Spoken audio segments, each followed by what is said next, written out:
Sir, we are live on Facebook and we have 38 participants on the Zoom call. So we can start whenever. Okay, let's start. Let's start. Just give me a signal. Yes, sir, please. Okay, thank you. সবাইকে আজকের এই press briefing এ স্বাগতম জানাচ্ছি। Today we are going to share PPRC BIGD third round survey second part. আমরা 20 April আপনাদের সামনে এসেছিলাম আমাদের এই তৃতীয় সার্ভের অর্থনৈতিক তথ্যগুলো নিয়ে উপস্থিত হয়েছিলাম। এবারে অবশ্য আমরা বাড়তি আরেকটা জায়গায় অনুসন্ধান চালিয়েছিলাম, সেটা হচ্ছে যে শিক্ষা জীবন কেমন কেটেছে এই 1 বছরের কোভিডের সময়কালে। ওই ফাইন্ডিংস গুলো নিয়ে আজকে আপনাদের সামনে আমরা আসছি। এটা বলা বাহুল্য যে এই বিষয়টা, এই যে মানব সম্পদ,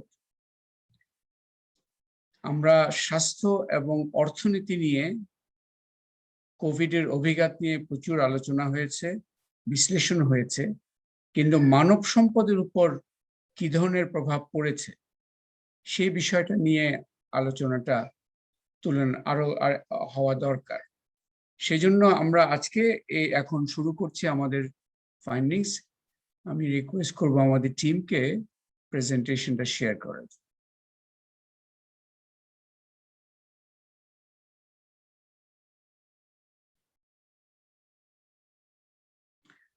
ধন্যবাদ। আমরা শুরু করছি এবং আপনি দেখছেন 1 year into the COVID-19 crisis, 1 বছরের বেশি হয়ে গেছে।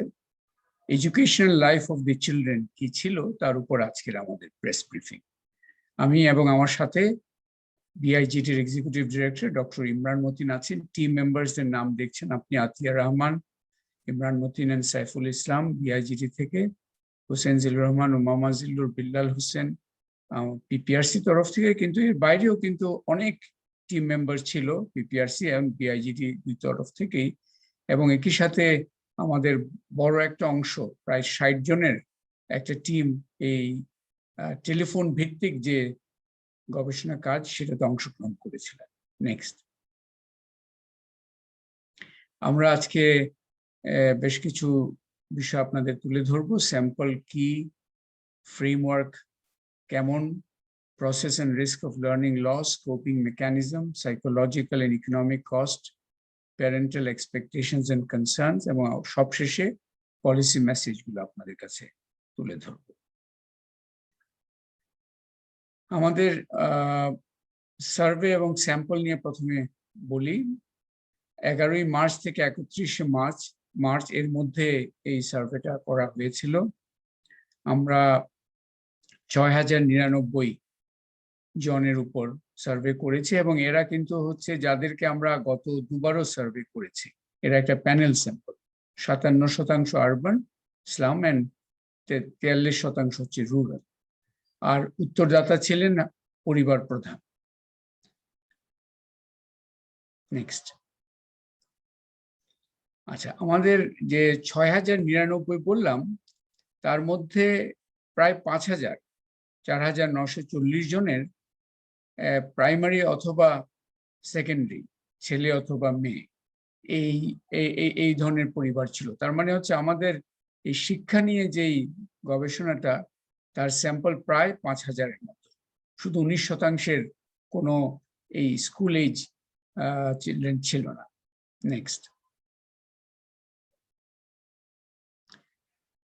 প্রথমে আমি যেটা বলতে চাই যে 1 বছরের মাথায় কি শিক্ষা জীবনের উপর কি প্রভাব পড়লো, তার আগে শুরুতে মানে কোভিড শুরুর আগেই এইসব পরিবারের মানব সম্পদ অবস্থাটা কি সেটা একটু প্রথমেই তুলে ধরি। এখানে আপনারা দেখবেন যে সার্বিকটা যদি দেখি, প্রাইমারি পর্যায়ে 14% এবং সেকেন্ডারি পর্যায়ে 21% তারা কিন্তু স্কুলে ছিল না। তার মানে আউট অফ স্কুল, মানে টু স্টার্ট উইথ তার মানে হচ্ছে মানব সম্পদের একটা ঘাটতি নিয়েই কিন্তু এই কোভিড-19 1 বছর সময়কালের মধ্যে ঢুকেছে। এই প্রাথমিক বক্তব্যটা দেওয়া দরকার ছিল যে আমাদের হিউম্যান ক্যাপিটাল রিয়ালিটিস এর এই একটা পার্ট ছিল, প্রি কোভিডেই একটা ঘাটতি ছিল। নেক্সট। এবং এর মধ্যে আপনি এটাও দেখবেন যে আমাদের ঘাটতিটা ইয়েতে বেশি ছিল, আরবান। আমি যদি গ্রাম এবং শহরের মধ্যে তফাৎ টানি তাহলে ঘাটতিটা বেশি ছিল এই প্রি কোভিড মানব সম্পদ ঘাটতিটা বেশি শহরের যে নিম্ন আয়ের জনগোষ্ঠী তাদের মধ্যে, এবং ঘাটতিটা বেশি প্রাইমারির চেয়েও সেকেন্ডারিতে প্রায় 9% বেশি ছিল ইয়েতে এই আমাদের শহরাঞ্চলগুলোতে, 24% হচ্ছে টোটাল সেকেন্ডারিতে। আচ্ছা, এর পরেরটাই যাই। এখন আমরা আসি যে এই যে 1 বছর বন্ধ ছিল স্কুল, এর মধ্যে এই যে প্রাইমারি এবং সেকেন্ডারি পর্যায়ে কিভাবে সময় কাটিয়েছে লোকজন, স্টুডেন্টসরা, তাদের শিক্ষা জীবনটা কি ছিল। এবং আমরা দেখেছি যে এই উত্তরগুলো, এই যে 6টা সম্ভাব্য উত্তর আছে, এই উত্তরের মধ্যেই বিষয়টা এসছে, শিক্ষা জীবনের পুরো বিষয়টা। একটা হচ্ছে যে তারা একেবারেই পড়াশোনার মধ্যে ছিল না। দ্বিতীয়টা হচ্ছে যে তারা অনেকটা নিজেরাই পড়াশোনা করছে কিন্তু আনসুপারভাইজ। কিন্তু এই পর্যায়ে প্রাইমারি এবং সেকেন্ডারি পর্যায়ে আনসুপারভাইজ সেলফ স্টাডি মানেই হচ্ছে যে মোটামুটি তেমন কোনো পড়াশোনায় হচ্ছে না। তারপরে পরেরটা হচ্ছে 3 নম্বর হচ্ছে আইদার প্যারেন্টস অথবা ভাই বোনের সহায়তায় আপনার তারা পড়াশোনা চালাবার চেষ্টা করছিল। 4 নম্বর হচ্ছে যে distance learning, TV, online, internet, এটার মাধ্যমে। 5 নম্বর হচ্ছে কোচিং বা প্রাইভেট এক ধরনের বাজার ব্যবস্থার মাধ্যমে যেই সমাধান।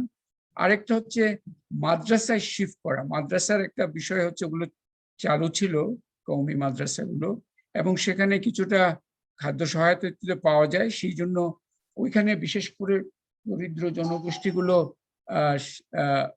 ওখানেও যেতে পারে। সো সম্ভাব্য এডুকেশন লাইফ স্কুল বন্ধকালীন সময়ে এই কয়েকটা অপশনের মাধ্যমে আমরা বিশ্লেষণ করব। Next.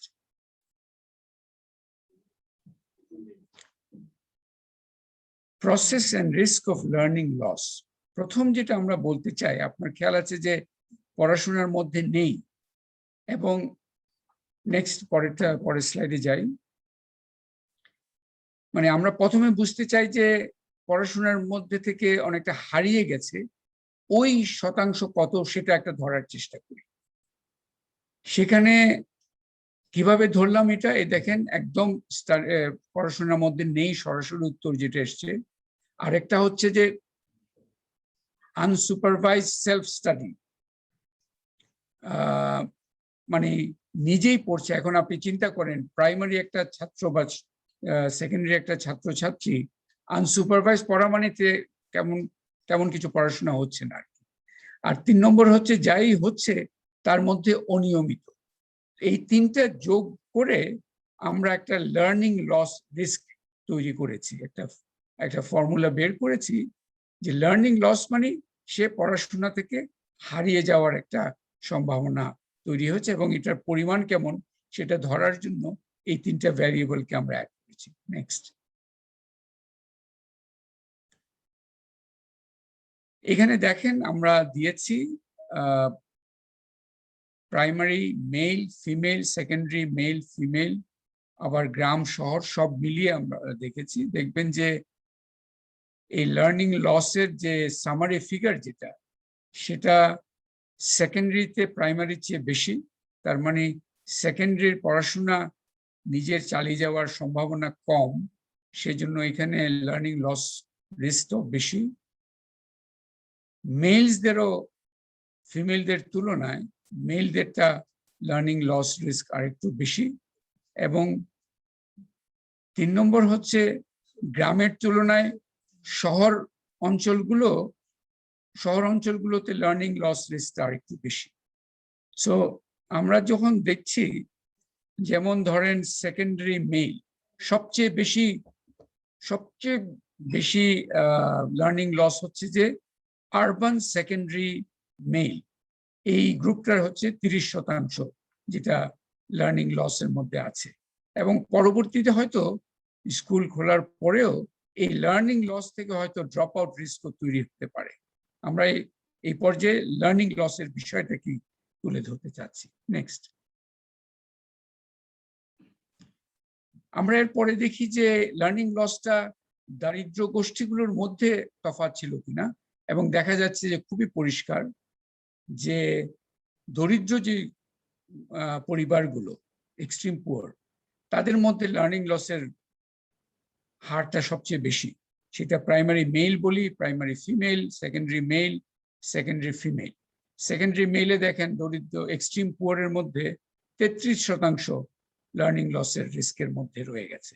So as a whole, learning loss is distinctly higher for children from extreme poor household, এবং এটা কারণ আমরা এই যে পুয়ার, মডারেট পুয়ার, ভালনারেবল, নন পুয়ার এই বিভাজনগুলো করেছি, এগুলো হচ্ছে কোভিডের ধাক্কায় বর্তমানে যে বিভাজন তার ভিত্তিতে এটা করা। তার মানে হচ্ছে কোভিডের অর্থনৈতিক অভিঘাতের কারণেও কিন্তু এই যে দরিদ্রতম পরিবারগুলোর মধ্যে লার্নিং লসের যে বেশি মাত্রা, সেটাই তৈরি হয়েছে। নেক্সট, তো আমি যদি একটু সামারি করি তাহলে দেখবো যে ওভারঅল প্রাইমারিতে 19% এবং সেকেন্ডারিতে 25% পুরো স্যাম্পলকে যদি চিন্তা করি আর কি, 25% লার্নিং লস রিস্কের মধ্যে আছে। তবে এটাও বলা দরকার, actual learning loss risk is likely to be higher, কারণ আমরা ওই সেলফ স্টাডি যে অপশন ছিল তার একটা পার্ট শুধু কনসিডার করেছে লার্নিং লস ক্যালকুলেশন, সেটা হচ্ছে শুধুমাত্র আনসুপারভাইজড। কিন্তু যেমন ওইখানে আরেকটা ছিল যে সেলফ স্টাডি করছে কিন্তু হয়তো ভাই বোনের কিছু সহায়তা নিয়েছে, সম্ভবত সেটাও হয়তো লার্নিং লসের মধ্যে যাবে। তবে আমরা এখানে ওই মিনিমাম যে লার্নিং লস রিস্ক ওইটাকেই আপনাদের সামনে তুলে ধরেছি, বাট এটাও বলছি যে সম্ভাব্য লার্নিং লস হয়তো এর চেয়ে আরো বেশি, এবং লার্নিং লস রিস্ক হাইয়েস্ট হচ্ছে urban secondary male students, 30%। Next,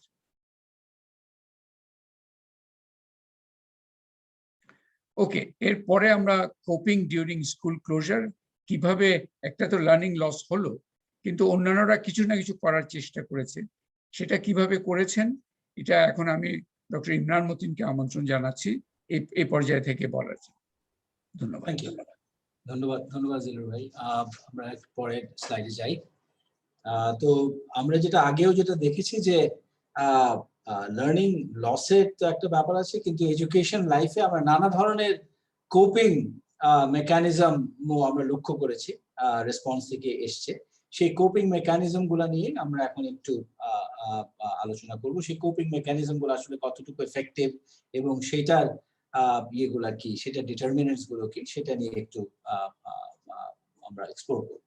তো প্রথমে ডিসটেন্স লার্নিং, এটা একটা মানে এই সময়ে এটাই একটা নতুন একটা কোপিং মেকানিজম হিসাবে একটা এক্সটার্নাল সাপোর্ট থেকে এই জিনিসটা, মানে গভর্নমেন্ট, অনেক এনজিও এই পার্টিকুলার মোডটায় কাজ করার চেষ্টা করেছে, ডিসটেন্স লার্নিং। তো এখানে আমরা দুই ধরনের ডিসটেন্স লার্নিং মূলত দেখি, নন ইন্টারঅ্যাক্টিভ এবং ইন্টারঅ্যাক্টিভ। নন ইন্টারঅ্যাক্টিভ এর ভেতরে মানে টিভিতে যেই ক্লাসগুলো মানে হয়েছে সেটা, ইন্টারনেটে ক্লাস দেখা, এগুলো নন ইন্টারঅ্যাক্টিভ। আর ইন্টারঅ্যাক্টিভ যেটা অনলাইন ক্লাস কিংবা অনলাইন কোচিং, প্রাইভেট, এই জিনিসগুলো। আচ্ছা, পরবর্তী স্লাইড। তো আমরা এই ডিসটেন্স লার্নিং এর ক্ষেত্রে প্রথম যে জিনিসটা আমরা দেখছি, একটা হচ্ছে যে আমরা ওভারঅল দেখবো যে আসলে ডিসটেন্স লার্নিং এর মানে এটার মানে কোপিং মেকানিজমে, ডিসটেন্স এডুকেশন কোপিং মেকানিজমে এই সময়ের ভেতরে ডিসটেন্স লার্নিং এর ইম্পর্টেন্সটা আসলে অত্যন্ত ছোট, মানে খুব গুরুত্বপূর্ণ একটা ফ্যাক্টর হিসেবে কাজ করেনি। কিন্তু তার ভেতরেও আমরা এই ধরনের পার্থক্যগুলো দেখছি। প্রথমে আমরা দেখছি যে সেকেন্ডারিতে এটা বেশি কম্পেয়ার টু প্রাইমারি। বিশেষ করে আমরা দেখছি যে অনলাইন ক্লাসটা এটাই যতগুলো আমরা ডিসটেন্স লার্নিং এর মোড আমরা দেখেছি তার ভিতরে অনলাইন ক্লাসটাই সবচেয়ে বেশি গুরুত্বপূর্ণ এবং সেটা সেকেন্ডারিতে more salient than in primary. Rural আরবানের ভেতরে আমরা যদি দেখি সেখানেও আমরা আরবানে মানে এটা একটু বেশি দেখি এবং সেটা টিভি চ্যানেলে অনলাইন টিভি চ্যানেলে ক্লাসেস গুলো একটু আরবানে বেশি। ওই প্রথম দুটো এখানে আসলে দুটো জিনিস একসাথে করা হয়েছে, ওই নীল এবং লালটা হচ্ছে রুরাল এবং আরবান এবং এর পরে চারটা হচ্ছে ইকোনমিক ক্যাটেগরি ওয়াইজ ডিস্ট্রিবিউশনটা বেসিক্যালি দেখানো। তো আমরা রুরাল আরবানে আসলে শুধুমাত্র টিভি চ্যানেল ক্লাস এখানে কিছুটা পার্থক্য পাই, এছাড়া রুরাল আরবানে তেমন পার্থক্য নেই। কিন্তু ইম্পর্টেন্ট হচ্ছে যে ইকোনমিক ডিভাইডটা কিন্তু যেটা আমরা যেটা দেখেছি সেটা হচ্ছে ডিসটেন্স লার্নিং এর সবচেয়ে এমনি ওভারঅল এটা অত ইম্পর্টেন্ট ফ্যাক্টর হিসেবে আসেনি, কিন্তু সেটার ভিতরে সবচেয়ে ইম্পর্টেন্ট সেটা হচ্ছে অনলাইন ক্লাস। এবং সেই অনলাইন ক্লাসটায় আমরা দেখি যে একটা সোশিও ইকোনমিক ডিভাইডটা খুবই স্ট্রং। যে আপনি দেখবেন যে ওখানে 6% শুধুমাত্র রিপোর্ট করেছে এক্সট্রিম পোর যারা অনলাইন ক্লাস ব্যবহার করছে, যেটা নন পোরদের ক্ষেত্রে 16%। তার মানে হচ্ছে রিমোট এডুকেশনটা আসলে এখানে ওই সোশিও ইকোনমিক ডিভাইডটা অনলাইন ক্লাসে সবচেয়ে বেশি গুরুত্বপূর্ণ, মানে কমের ভিতরে সবচেয়ে বেশি গুরুত্বপূর্ণ, এবং সেখানেও সোশিও ইকোনমিক ডিভাইডটা অত্যন্ত প্রগাঢ়। Next slide please. তো ওটাই যে আমরা শুরু দেখেছি only 10% students has access to কোনো না কোনো ধরনের রিমোট লার্নিং অপরচুনিটি। এটা অত্যন্ত it's a very insignificant amount. এক্সটেন্টের দিক থেকে non interactive classes was avail on 2%, 3% সেকেন্ডারিতে।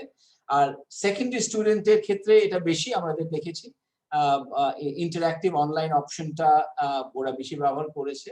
কিন্তু ওই সোশিও ইকোনমিক ডিভাইডটা মূলত সবচেয়ে dominant form of distance learning যেটা অনলাইন ক্লাস, সেখানে সোশিও ইকোনমিক ডিভাইডটা সবচেয়ে বেশি স্ট্রং, এবং এটা খুবই গুরুত্বপূর্ণ in terms of the inequity aspect of this learning crisis. আচ্ছা, নেক্সট স্লাইড প্লিজ। তো প্রথমে আমরা দেখলাম যে মানে রিমোট এডুকেশন এটা একটা জিনিস ছিল কোপিং এর ক্ষেত্রে, এই এডুকেশন লাইফ কোপিং এর ক্ষেত্রে। সেকেন্ড আমরা দেখেছি family support, this was a very important category. তো এখন ফ্যামিলি সাপোর্টটা একটু আমরা দেখি। তো ফ্যামিলি সাপোর্টের ভিতরে মা, বাবা এবং সিবলিংসদের কাছ থেকে বা আত্মীয় স্বজনের কাছ থেকে সাপোর্টটাই মূলত আমরা এটা ভাগ করে দেখেছি হোমের ভিতরে। এখানে মূলত প্রাইমারি থেকে সেকেন্ডারিতে এটা অত্যন্ত মানে কমে যায়, এটা তো আই থিঙ্ক এক্সপেক্টেড, যে মানে যেহেতু আমাদের বেশিরভাগই এটা ফার্স্ট জেনারেশন লার্নার কিংবা সেকেন্ড জেনারেশন লার্নার হাউসহোল্ড, তো এখানে বাবা মার শিক্ষার অবস্থাটা তো অত বেশি না নর্মালি। তো সেখানে প্রাইমারিতে কিছুটা হলেও সেকেন্ডারিতে গিয়ে এটা অনেক কমে যায়, কিন্তু মাদের রোলটা কিন্তু ওভারঅল আমরা বেসিক্যালি বেশি দেখি। প্রাইমারি এবং সেকেন্ডারি উভয় ক্ষেত্রেই বাবাদের তুলনায় মাদের বেশি, কিন্তু এই সিবলিংদের ইম্পর্টেন্সটা ইয়েতে গিয়ে আপনার বেড়ে যায়, সেকেন্ডারিতে গিয়ে এটা আসলে ওই কিছুটা ড্রপ করে, কিন্তু ওভারঅল রিলেটিভ ইয়ের দিক থেকে সিবলিংদের ইম্পর্টেন্সটা বেড়ে যায়। কিন্তু সেটা তো অবশ্যই ইট ডিপেন্ডস যে আসলে এরকম সিবলিং হাউসহোল্ড স্ট্রাকচারের ভিতরে অ্যাভেলেবল কিনা সেটা। Next slide please. তো যেটা ওখান থেকে এসছে যে মারা প্লেড আ ইম্পর্টেন্ট রোল, এবং ফ্যামিলি সাপোর্টটা প্রাইমারি থেকে যখন সেকেন্ডারিতে যায় সেটা ডিস্টিংক্টিভলি এটা ফল করে। সুতরাং এটা রিলায়েন্স ইজ সর্ট অফ মানে একটু হায়ার এডুকেশনে গিয়ে এটার উপরে রিলায়েবিলিটিটা অনেক কমে যায়, কিন্তু তারপরে it remains to be more important than the kind of remote education opportunities যেটা আসলে আমরা এবার হয়তো কোভিডের ভিতরে দেওয়ার একটা প্রচেষ্টা ছিল। Next slide please. তো থার্ড মেকানিজম যেটা সেটা হচ্ছে মার্কেট মেকানিজম, যেটা মূলত কোচিং প্রাইভেট মার্কেট মেকানিজম। এখানে কি অবস্থা? তো এখানে আমরা যেটা দেখেছি যে এগেন প্রাইমারি এটা this is the most predominant form, কিন্তু এটা is mixed with other forms, এগুলো সবই মাল্টিপল রেসপন্সের উত্তর, সুতরাং এটা পিওর না। So it is mixed with other forms. Self স্টাডির সাথে মূলত কোচিংটার ইয়েটা মিক্সডটা সবচেয়ে বেশি সবচেয়ে বেশি মানে হয়। তো কিন্তু ওভারঅল প্রাইমারি থেকে সেকেন্ডারিতে বাড়ে, কিন্তু প্রাইমারিতেও this is really high, over 50%। আমরা দেখছি এই সময়ে কোপিং এডুকেশনটাকে কন্টিনিউ করার জন্য কোপিং মেকানিজম হিসাবে এটার সেলিয়েন্সটা সবচেয়ে ইম্পর্টেন্ট। রুরাল আরবানে এটা খুবই ইন্টারেস্টিং, এবং আমরা এটার এক্সপ্লেনেশন পরে আমরা আলাপ করব। আরবানে এটা রুরালের চেয়ে একটু কম। তার একটা কারণ, আরবানে ইটস মোর কস্টলি। আরবানে online private coaching is way more costly. Unit cost of this is way more expensive than in rural area. Rural area অনেক cheaper options of the coaching may be available, যেটা হয়তো আরবানে is sort of much more market driven, less social. তো এই কারণে আমরা, এবং এটাও জানি আমরা, আমাদের লাইভলিহুড স্টাডি যেটা আগে প্রেজেন্ট করেছি ওখানে দেখেছি আমরা আরবান রিকভারিটা কিন্তু কম হয়েছে, যার কারণে আরবান রিকভারি, আরবান ওভারঅল নন ফুড এক্সপেন্ডিচার বার্ডেন, এই সবগুলো মিলিয়ে আপনার এডুকেশনের কোচিং এর এক্সপেন্স সবগুলো মিলিয়ে I think one could understand কেন আরবানে এটা একটু কম রুরালের চেয়ে in terms of কোচিং এর যে প্রেভালেন্সটা। আচ্ছা, তো আমরা যদি ইকোনমিক এতে দেখি তো এটা ক্লিয়ার, এটা একটা clear economic, earlier slide please. এখানে একটা ইকোনমিক গ্রেডেশন ইজ ক্লিয়ার, কিন্তু এক্সট্রিম পুয়ারদের ভেতরে 59% of the even extreme poor households যে children have basically reported. The secondary studentদের ক্ষেত্রে দেখাচ্ছি কারণ ওখানেই সবচেয়ে বেশি salient এটা। তো it's very clear ওই sort of there is a socio-economic gradation, but it's fairly flat. It is not very steep. তার মানে even extreme poor households have to rely secondary level on coaching. Next, please. তাহলে আমরা এটা যদি একটু summarise করি তাহলে মার্কেট মেকানিজমটা ডমিনেন্ট, 51% প্রাইমারি, 61% সেকেন্ডারি, যেটা এই সময়ে স্টুডেন্টস এডুকেশন লাইফে সবচেয়ে বেশি এটার ইম্পর্টেন্সটা। আরবান সাম হাউস যেটা আগে বলেছি একটু কম, তার একটা কারণ আমি মানে বলার চেষ্টা করেছি, কিন্তু এবং আমরা দেখেছি যে মানে এখানে একটা ইকোনমিক গ্রেডিয়েন্ট আছে, কিন্তু সেখানেও এদের ভেতরে এক্সট্রিম পোরদের ভেতরেও they also have to rely on the sort of coaching. 59% of extreme poor households secondary level coaching এর উপরে ডিপেন্ড করেছে as a coping. Next slide please. তো এরপরে যে আমরা দেখেছি in terms of যে রেসপন্স গুলো এসেছে সেটা ভিতরে একটা হচ্ছে শিফট, আর একটা হচ্ছে শিফট করা। তো শিফট টু মাদ্রাসা মূলত এটাই মূল শিফট, এটা আমরা একটু দেখি। তো এটার ক্ষেত্রে আমরা যেটা বেসিক্যালি দেখছি শিফট, এটা মানে আপনার প্রাইমারিতেই এটা বেশি, মূলত অ্যাডমিশন এবং আগেও যেহেতু এখনো যাচ্ছে সেটা প্রাইমারিতেই বেশি, কিন্তু ওভারঅল ইটস নট মানে 14% প্রাইমারিতে আগেও যেহেতু এখনো যাচ্ছে, কিন্তু নতুন করে শিফট হয়েছে কিন্তু 4%। সো একটা কিন্তু অনেক সময় পত্র পত্রিকায় নানা ধরনের একটা ইয়ে আছে যে এখানে একটা বিশাল শিফট হচ্ছে মানে মাদ্রাসা education, that is not something we detect from our survey. 4% এর মতো হচ্ছে, কিন্তু this is not a major shift. এই শিফটটা না, মেজরটাই হচ্ছে হাউসহোল্ডের ভিতরে কোচিং করে সেলফ স্টাডি করে they're trying to basically manage that. That remains to be the dominant coping mechanism, not the shift as such. আচ্ছা, next slide please. তো a small percentage প্রাইমারিতে বেশি, এবং মূলত this is primarily because of the social support যেটা provide করা হয় এই সময়, এবং দরিদ্র পরিবারগুলো থেকেই এটার এই শিফটটা বেশি। আচ্ছা, নেক্সট স্লাইড প্লিজ।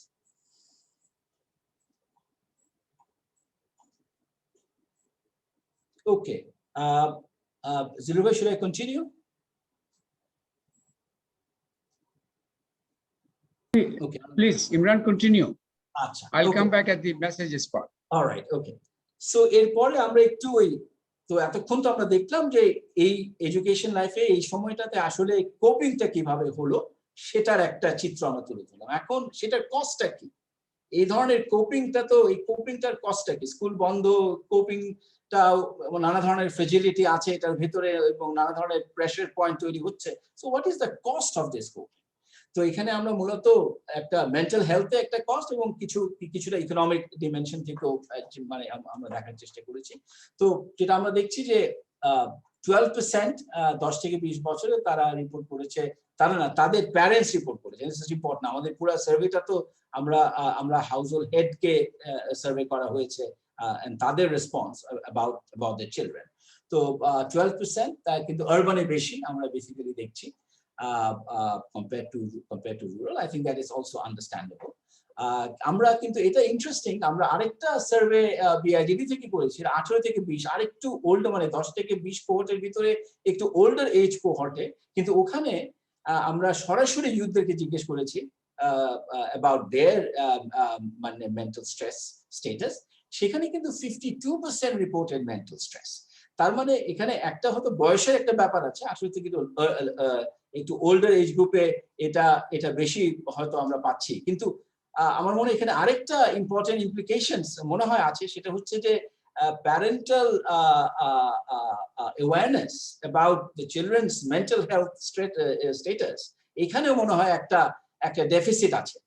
এটাও একটা গুরুত্বপূর্ণ একটা জায়গা আমার মনে হয় in terms of parental involvement in overall learning এর ক্ষেত্রে, কারণ এইটাকে অত্যন্ত গুরুত্বপূর্ণ একটা গুরুত্ব দিয়ে নিতে হবে এই জিনিসটাকে, বিশেষ করে এই কোভিড কনটেক্সটের সময়। Next slide please. ওকে, তো আমরা ওই মেন্টাল স্ট্রেসের যে আমরা মানে কি ধরনের এটা সেটা একটু কি ধরনের মেন্টাল স্ট্রেস সেটা একটু জিজ্ঞেস করেছিলাম। সেখানে 3 ধরনের এটার ম্যানিফেস্টেশন আমরা দেখি। একটা ইরিটেবল মুড, রেগে যাওয়া একটুতে, irritable mood, being afraid to go outside, এটা একটা, এবং অ্যাংরি এবং ভায়োলেন্ট বিহেভিয়ার। এবং এই যে সোশ্যাল একটা যে এটা একটা কিন্তু এক ধরনের একটা সোশ্যাল এলিয়েনেশন তৈরি হচ্ছে এক ধরনের, এবং সোশ্যাল একটা স্ট্রেস থেকে এটা একটা সোশ্যাল রেমিফিকেশন হওয়ার একটা সম্ভাবনা আছে মানে সামনে। এবং আমরা এটাও দেখেছি যে আমরা যারা এখন একদম পড়াশোনার সাথে নাই তাদেরকে যখন জিজ্ঞেস করেছি, সেটা যদিও অত্যন্ত কম একটা পার্সেন্টেজ আমাদের এসছে এখন, কিন্তু সেখান থেকে আমরা যখন জিজ্ঞেস করেছি কি কারণে তারা এখন পড়াশোনার সাথে নেই, সেখানে কিন্তু একটা বড় কারণ হচ্ছে loss of interest in study. হ্যাঁ, তো এটাও কিন্তু অত্যন্ত গুরুত্বপূর্ণ। এই যে একটা মোটিভেশনাল লস, এটাও কিন্তু অত্যন্ত গুরুত্বপূর্ণ ইন টার্মস অফ ওভারঅল একটা যে ধরনের আমরা একটা সোশ্যাল ফ্যাব্রিকটা এইগুলোর এফেক্ট গুলা আমার মনে হয় নিয়ে আমাদের চিন্তা ভাবনা করা দরকার ভবিষ্যতের জন্য। তো নেক্সট স্লাইড প্লিজ। নেক্সট আমরা তো দেখলাম একটা সাইকোলজিক্যাল কস্ট, এখন ওই ইকোনমিক কস্টটা আমরা একটা মানে ইনকাম জেনারেটিং অ্যাক্টিভিটিতে কি ধরনের এই সময়ে এই 1 বছরের ভিতরে ইনকাম জেনারেটিং অ্যাক্টিভিটিতে যুক্ত হচ্ছে এরকম কত পার্সেন্ট বাচ্চা, সেটা আমাদের একটা প্রশ্ন ছিল। এবং সেখানে আমরা দেখেছি যে 8% রুরালে এবং অ্যাবাউট 7% আরবানে। মেলদেরই বেশি, female com compare to mail. এবং সেটা মূলত কাইন্ড অফ ইকোনমিক অপরচুনিটিস, এবং রুরাল এরিয়াতে যেহেতু এগ্রিকালচার বেসড অপরচুনিটিস গুলো বেশি, সেখানে হয়তো খুব দ্রুত ইনভলভ হয়ে যাওয়ার এন্ট্রি ব্যারিয়ার্স গুলো কম হতে পারে। আরবানে হয়তো কিছু ব্যারিয়ার্স থাকে যার কারণে কিছুটা কম, কিন্তু 8 and 7% is not a huge difference. তো এটা মোটামুটি কাছাকাছি। 7 to 8% boys are involved in income generating activities এই সময়টাতে। Next please. আমাদের এর আগে এটা এডুকেশন রিলেটেড আমাদের নন ফুড এক্সপেন্ডিচারের একটা মডিউল আমাদের লাইভলিহুড অংশে আমরা এটা আলোচনা করেছি এর আগে, এবং এটা ওই কোচিং এর সাথে, এই যে কোচিং মেকানিজম যে আমরা যেটা আলাপ করেছি সেটার সাথে যুক্ত, এবং কেন আরবানে কোচিং এর প্রেভালেন্স একটু কম। এখানে আমরা দেখছি যে কি পরিমাণে এডুকেশন কস্ট বোথ রুরাল এবং আরবানে মানে বেড়েছে এই বেসিক্যালি জুন 2020 থেকে মার্চ 2021 ভেতরে। এবং এটা মূলত স্কুল ক্লোজার এবং এই কোপিং মেকানিজমে কোচিং এর উপরে রিলায়েন্স, হ্যাঁ, এইটাই মূল ড্রাইভার ইন টার্মস অফ এই এডুকেশন আউট অফ পকেট এক্সপেন্ডিচারটা আরবানে 13 গুণ এবং রুরালে 11 গুণ বেসিক্যালি বেড়ে গেছে। এবং আরবানে বেশি বেড়েছে তার কারণ মানে মূলত আরবানে unit cost of coaching is more market driven and sort of obviously more expensive, and that would explain why the prevalence of coaching may be slightly lower in the urban area compared to rural area. Acha, next slide please. তো আমি লাস্টে এখন চলে আসছি, তারপরে জিলু ভাইকে policy কনক্লুশনের জন্য দেব। লাস্টে আমাদের একটা অংশ ছিল যেখানে আমরা আসলে প্যারেন্টাল এক্সপেকটেশন এবং কনসার্ন গুলা কি সেটা একটু বোঝার চেষ্টা করেছি। সেখানে আমরা একটু আসি। তো আমরা জিজ্ঞেস করেছিলাম যে মানে কনসার্নটা কি, সেটা খুব ক্লিয়ার একটা মেসেজ আমরা পাচ্ছি যে parents are not so much kind of ওদের মূল কনসার্নটা কিন্তু ইনফেকশন মানে মানে মানে getting infected by corona in school সেটা না। মূল যেটা কনসার্ন সেটা হচ্ছে স্কুল আনসার্টেনিটি অ্যাবাউট স্কুল খুলবে কিনা। তারপরে যে ক্লাস্টারটা আসছে সেটা কিন্তু হচ্ছে কস্ট অফ এডুকেশন, এটা একটা ইম্পর্টেন্ট। কিন্তু ওই লার্নিং রিস্কটা, ওই লার্নিং লস, এই সময় যে পড়াশোনাটা হলো না, এটা যে পিছিয়ে পড়লো বাচ্চারা, তারা সেটাকে আমাদের নর্মাল স্কুল খুললেও এরা ওই যে পিছিয়ে পড়লো সেইটাকে কাভার আপ করতে পারবে কিনা, এই যে পিছিয়ে পড়লো এটা কি আরো এন্ট্রান্স হবে সামনে, এই জিনিসটাই কিন্তু সবচেয়ে বেশি concern. whether we'll be able to study, whether attentive হবে কিনা, কস্টটা কি, কারণ মানে from the experience ওই মানে যেহেতু কোচিং এবং মার্কেট বেস মেকানিজমের সেলিয়েন্সটা বেড়ে গেছে, I think parents are very clear যে যদি unless there are corrective measures in school, the reliance on this will only continue. So overall, school opening is obviously an issue, কিন্তু mostly it is about the learning loss এবং whether the school will be able to respond with remedial measures to correct for this learning loss deficit যেটা এখন basically তৈরি হচ্ছে। Next slide. আমরা পরীক্ষা নিয়ে জিজ্ঞেস করেছিলাম, এটা মূলত যারা একটু ওল্ডার এজ কোহর্টের চিলড্রেন যারা আছে তাদের প্যারেন্টসদেরকে তারাই এই উত্তরটা ছিল, এবং এখানেও খুব ক্লিয়ার, এখানে মূল যে কনসার্নটা সেটা হচ্ছে লাইভলিহুড এন্ড জবস। এই এক্সামের সাথে বিশেষ করে একটু ওল্ডার এজ কোহর্টের it is all about jobs. হ্যাঁ, যে এই যে জব চাকরি পাবে কিনা অটো পাস থেকে, বয়স পার হয়ে যাবে, বিভিন্ন ধরনের চাকরির জন্য তারা এলিজিবল হবে কিনা, এই ধরনের জিনিসগুলো, livelihood and jobs, age will exceed to get job, এই ধরনের জিনিসগুলো is the deepest concern. So on the one hand যারা স্কুল গোয়িং মানে ওদের জন্য মানে একটু ইয়াঙ্গার বাচ্চাদের জন্য ইট ইজ অ্যাবাউট এই লার্নিং লসটা কম্পেনসেট হবে কিনা সেটা। সেকেন্ড, আরেকটু ওল্ডার বাচ্চাদের জন্য it's about jobs. Next slide please. So আমরা আরেকটা প্রশ্ন করেছিলাম, এবং এখানে এটা আমরা প্রশ্ন করেছিলাম যে স্কুল খুললে পাঠাবেন কিনা, and that overwhelming majority of parents basically তাদের বাচ্চা স্কুলে পাঠাবে। 97.7% প্রাইমারিতে, 95.5% সেকেন্ডারিতে, আরবান রুরাল পভার্টি গ্রুপে ডিফারেন্স নাই। But that is not the big challenge. School খুললে বাচ্চারা স্কুলে পাঠাবে, এখানে immediate dropout is not the challenge. The challenge is the learning loss and the eventual possible dropout, but more importantly the এই যে learning লসের ফলে যে আলটিমেট জব মার্কেটে এবং হিউম্যান ক্যাপিটাল যে একটা লস যেটা হবে economy, that is the more important policy আমার মনে হয় ডিসকাশনের জায়গা। It is not so much the immediate dropout কত হবে। Immediate dropout is unlikely to be an important problem. The more important problem is the more medium to long-term problem, unless there are corrective measures taken at the school level. I think Zilur bhai, over to you in terms of policy. Thank you Imran. So আপনারা সবাই শুনলেন আমাদের তথ্যগুলো, এবং ইমরান শেষে যেটা বললেন যে এই লার্নিং লসের পুরো বিষয়টা, এটার সূত্র ধরে যেটা বলা দরকার যে এই করোনার অভিঘাতের আলোচনাটা আমার মনে হচ্ছে খুবই গুরুত্বপূর্ণ, যে স্বাস্থ্য এবং অর্থনীতির উপর অভিঘাতের পাশাপাশি এই মানব সম্পদের উপর কি অভিঘাত হচ্ছে সেটার আলোচনাটা শুরু করা খুব জরুরি। আশা করি আমাদের এই তথ্যগুলো এই আলোচনাটাকে উস্কে দিবে। নেক্সট, আমরা এতক্ষণ যে তথ্যগুলো শুনলাম সেগুলোকে আমি একটু সামারাইজ করার চেষ্টা করি। 9টা হাইলাইটস এর মাধ্যমে আমরা এটা বোঝাবার চেষ্টা করব। একটা বিষয় প্রথমেই বলি আমি হাইলাইটস গুলো যাওয়ার আগে, যে এই যে স্কুল বন্ধ ছিল, কিন্তু এর মানে নয় যে ছেলেমেয়েরা ঘরের মধ্যে জাস্ট বসেছিল। এই যে স্কুল বন্ধকালীন শিক্ষা জীবন, এটা কিন্তু একটা গুরুত্বপূর্ণ বিষয় অনুসন্ধানের জন্য। আমরা সেটাই করলাম এবং সেখানে এই 1 বছরের স্কুল বন্ধের সময়কালে প্রথম যে হাইলাইটটা আমি তুলে ধরতে চাই সেটা হচ্ছে এখানে 3টা বড় পরিণতি আমরা দেখতে পাচ্ছি। একটা হচ্ছে এই যে লার্নিং লস রিস্ক দ্রুত বাড়ছে। দ্বিতীয় হচ্ছে যে আউট অফ পকেট এডুকেশন কস্টের অর্থনৈতিক বোঝাটা বাড়ছে, কারণ আপনারা আগেও দেখেছেন যে স্কুল বন্ধ ছিল কিন্তু শিক্ষা জীবন সেই অর্থে থেমেছিল না।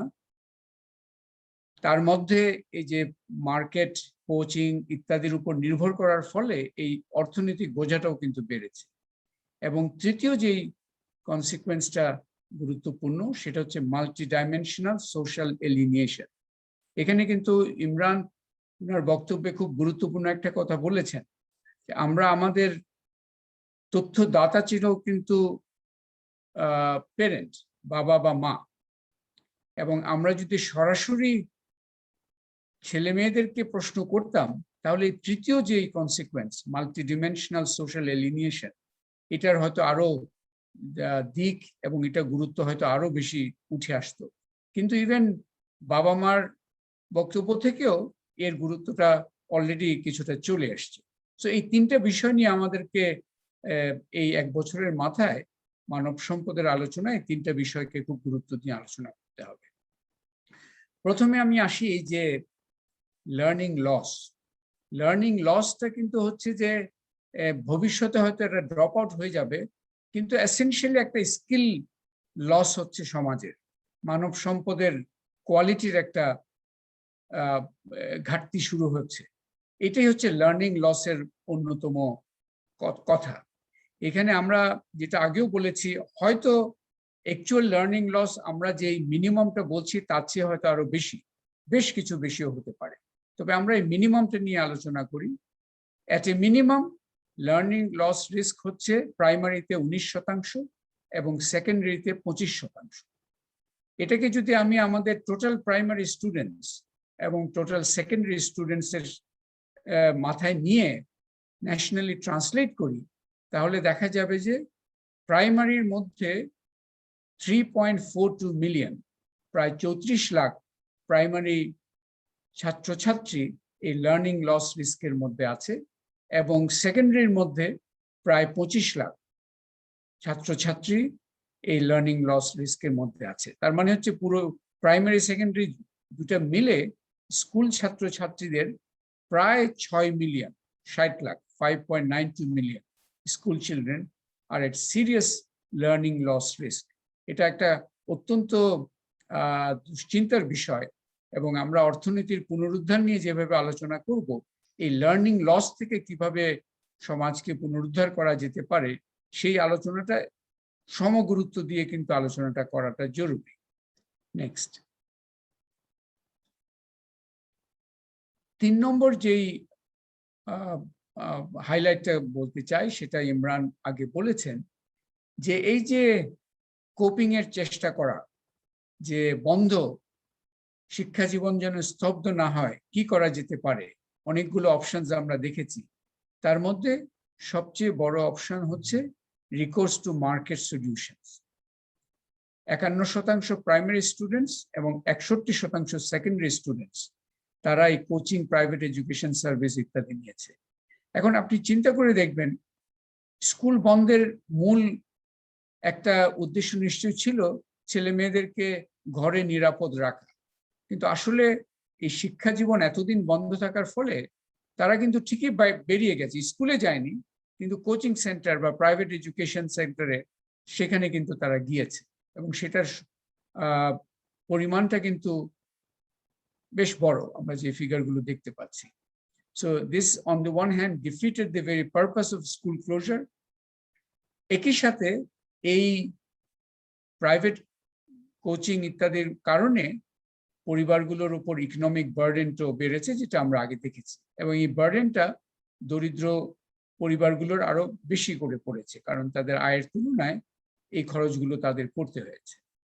এবং সেটার একটা ফিগারও আমরা পরবর্তী দেখতে পাচ্ছি। Out of pocket education cost, এটা বলতে চাচ্ছি যে আমরা এইসব শিক্ষা, প্রাথমিক শিক্ষা তো হওয়ার কথা, তাই না, যে আমাদের ফ্রি হওয়ার কথা, কিন্তু আউট অফ পকেট মানে নিজের পকেট থেকে খরচগুলো দিতে হচ্ছে, এবং এই স্কুল বন্ধকালীন সময়ে খরচগুলো করতে হয়েছে। সেটা গ্রামীণ পরিবারের জন্য 11 বার বেড়েছে, 11% 11 বার, এবং আরবান পুয়ার ফ্যামিলিজের জন্য জুন 2020 মার্চ 2021-এর মধ্যে 13 বার বেড়েছে। সো এটা একটা গুরুত্বপূর্ণ অর্থনৈতিক ধাক্কার বিষয়। নেক্সট,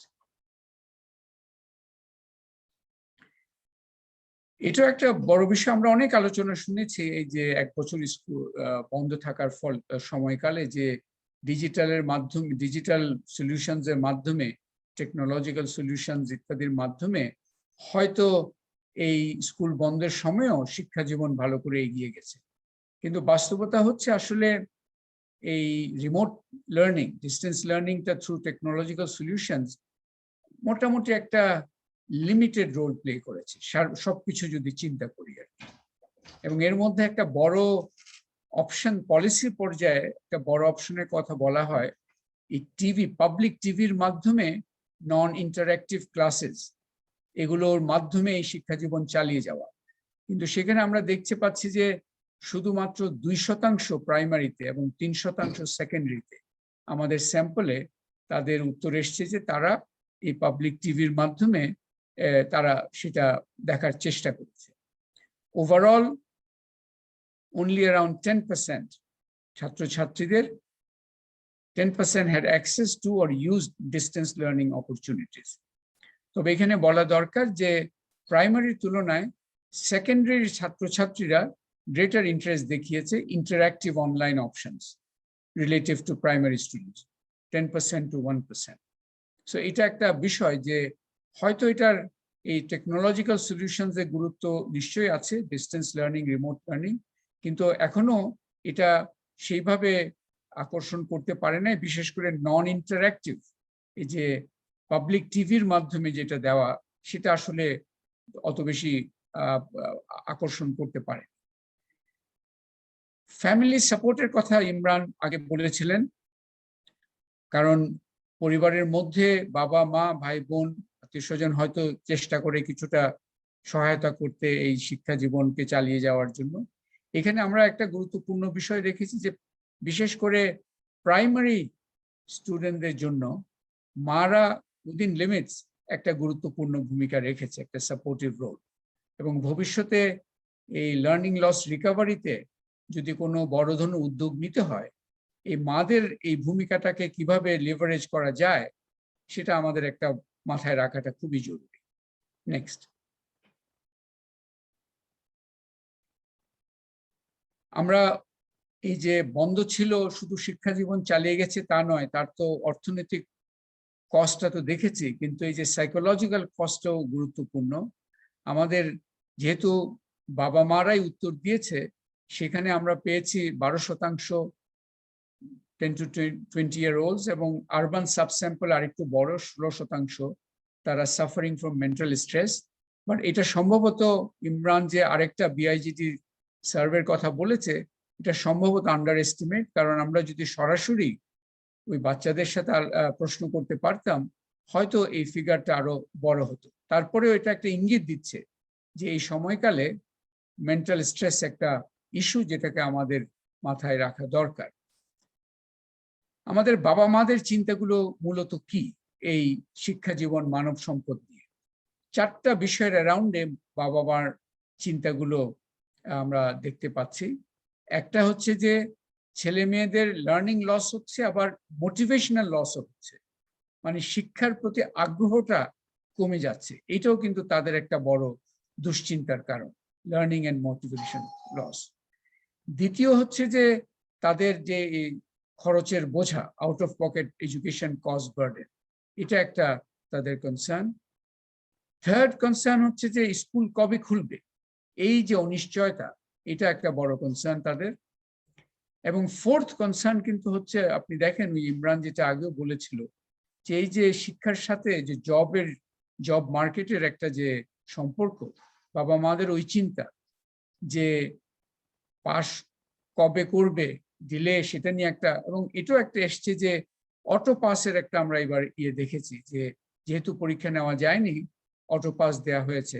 সেখানে বাবা মাদের চিন্তা হচ্ছে এই যে অটো পাস যে দেয়া হলো, এটা কি আসলে জব মার্কেটে এটার একটা নেতিবাচক ভূমিকা থাকবে কিনা, মানে এই অটো পাস পাওয়া ছেলে মেয়েরা সেই জবস গুলো পাবে কিনা। সো প্যারেন্টসরা কিন্তু এই বড় ধরনের 4টা দুশ্চিন্তা তাদের মধ্যে রয়েছে এই শিক্ষা জীবন স্তব্ধ হয়ে থাকা কোভিড সময়কালে।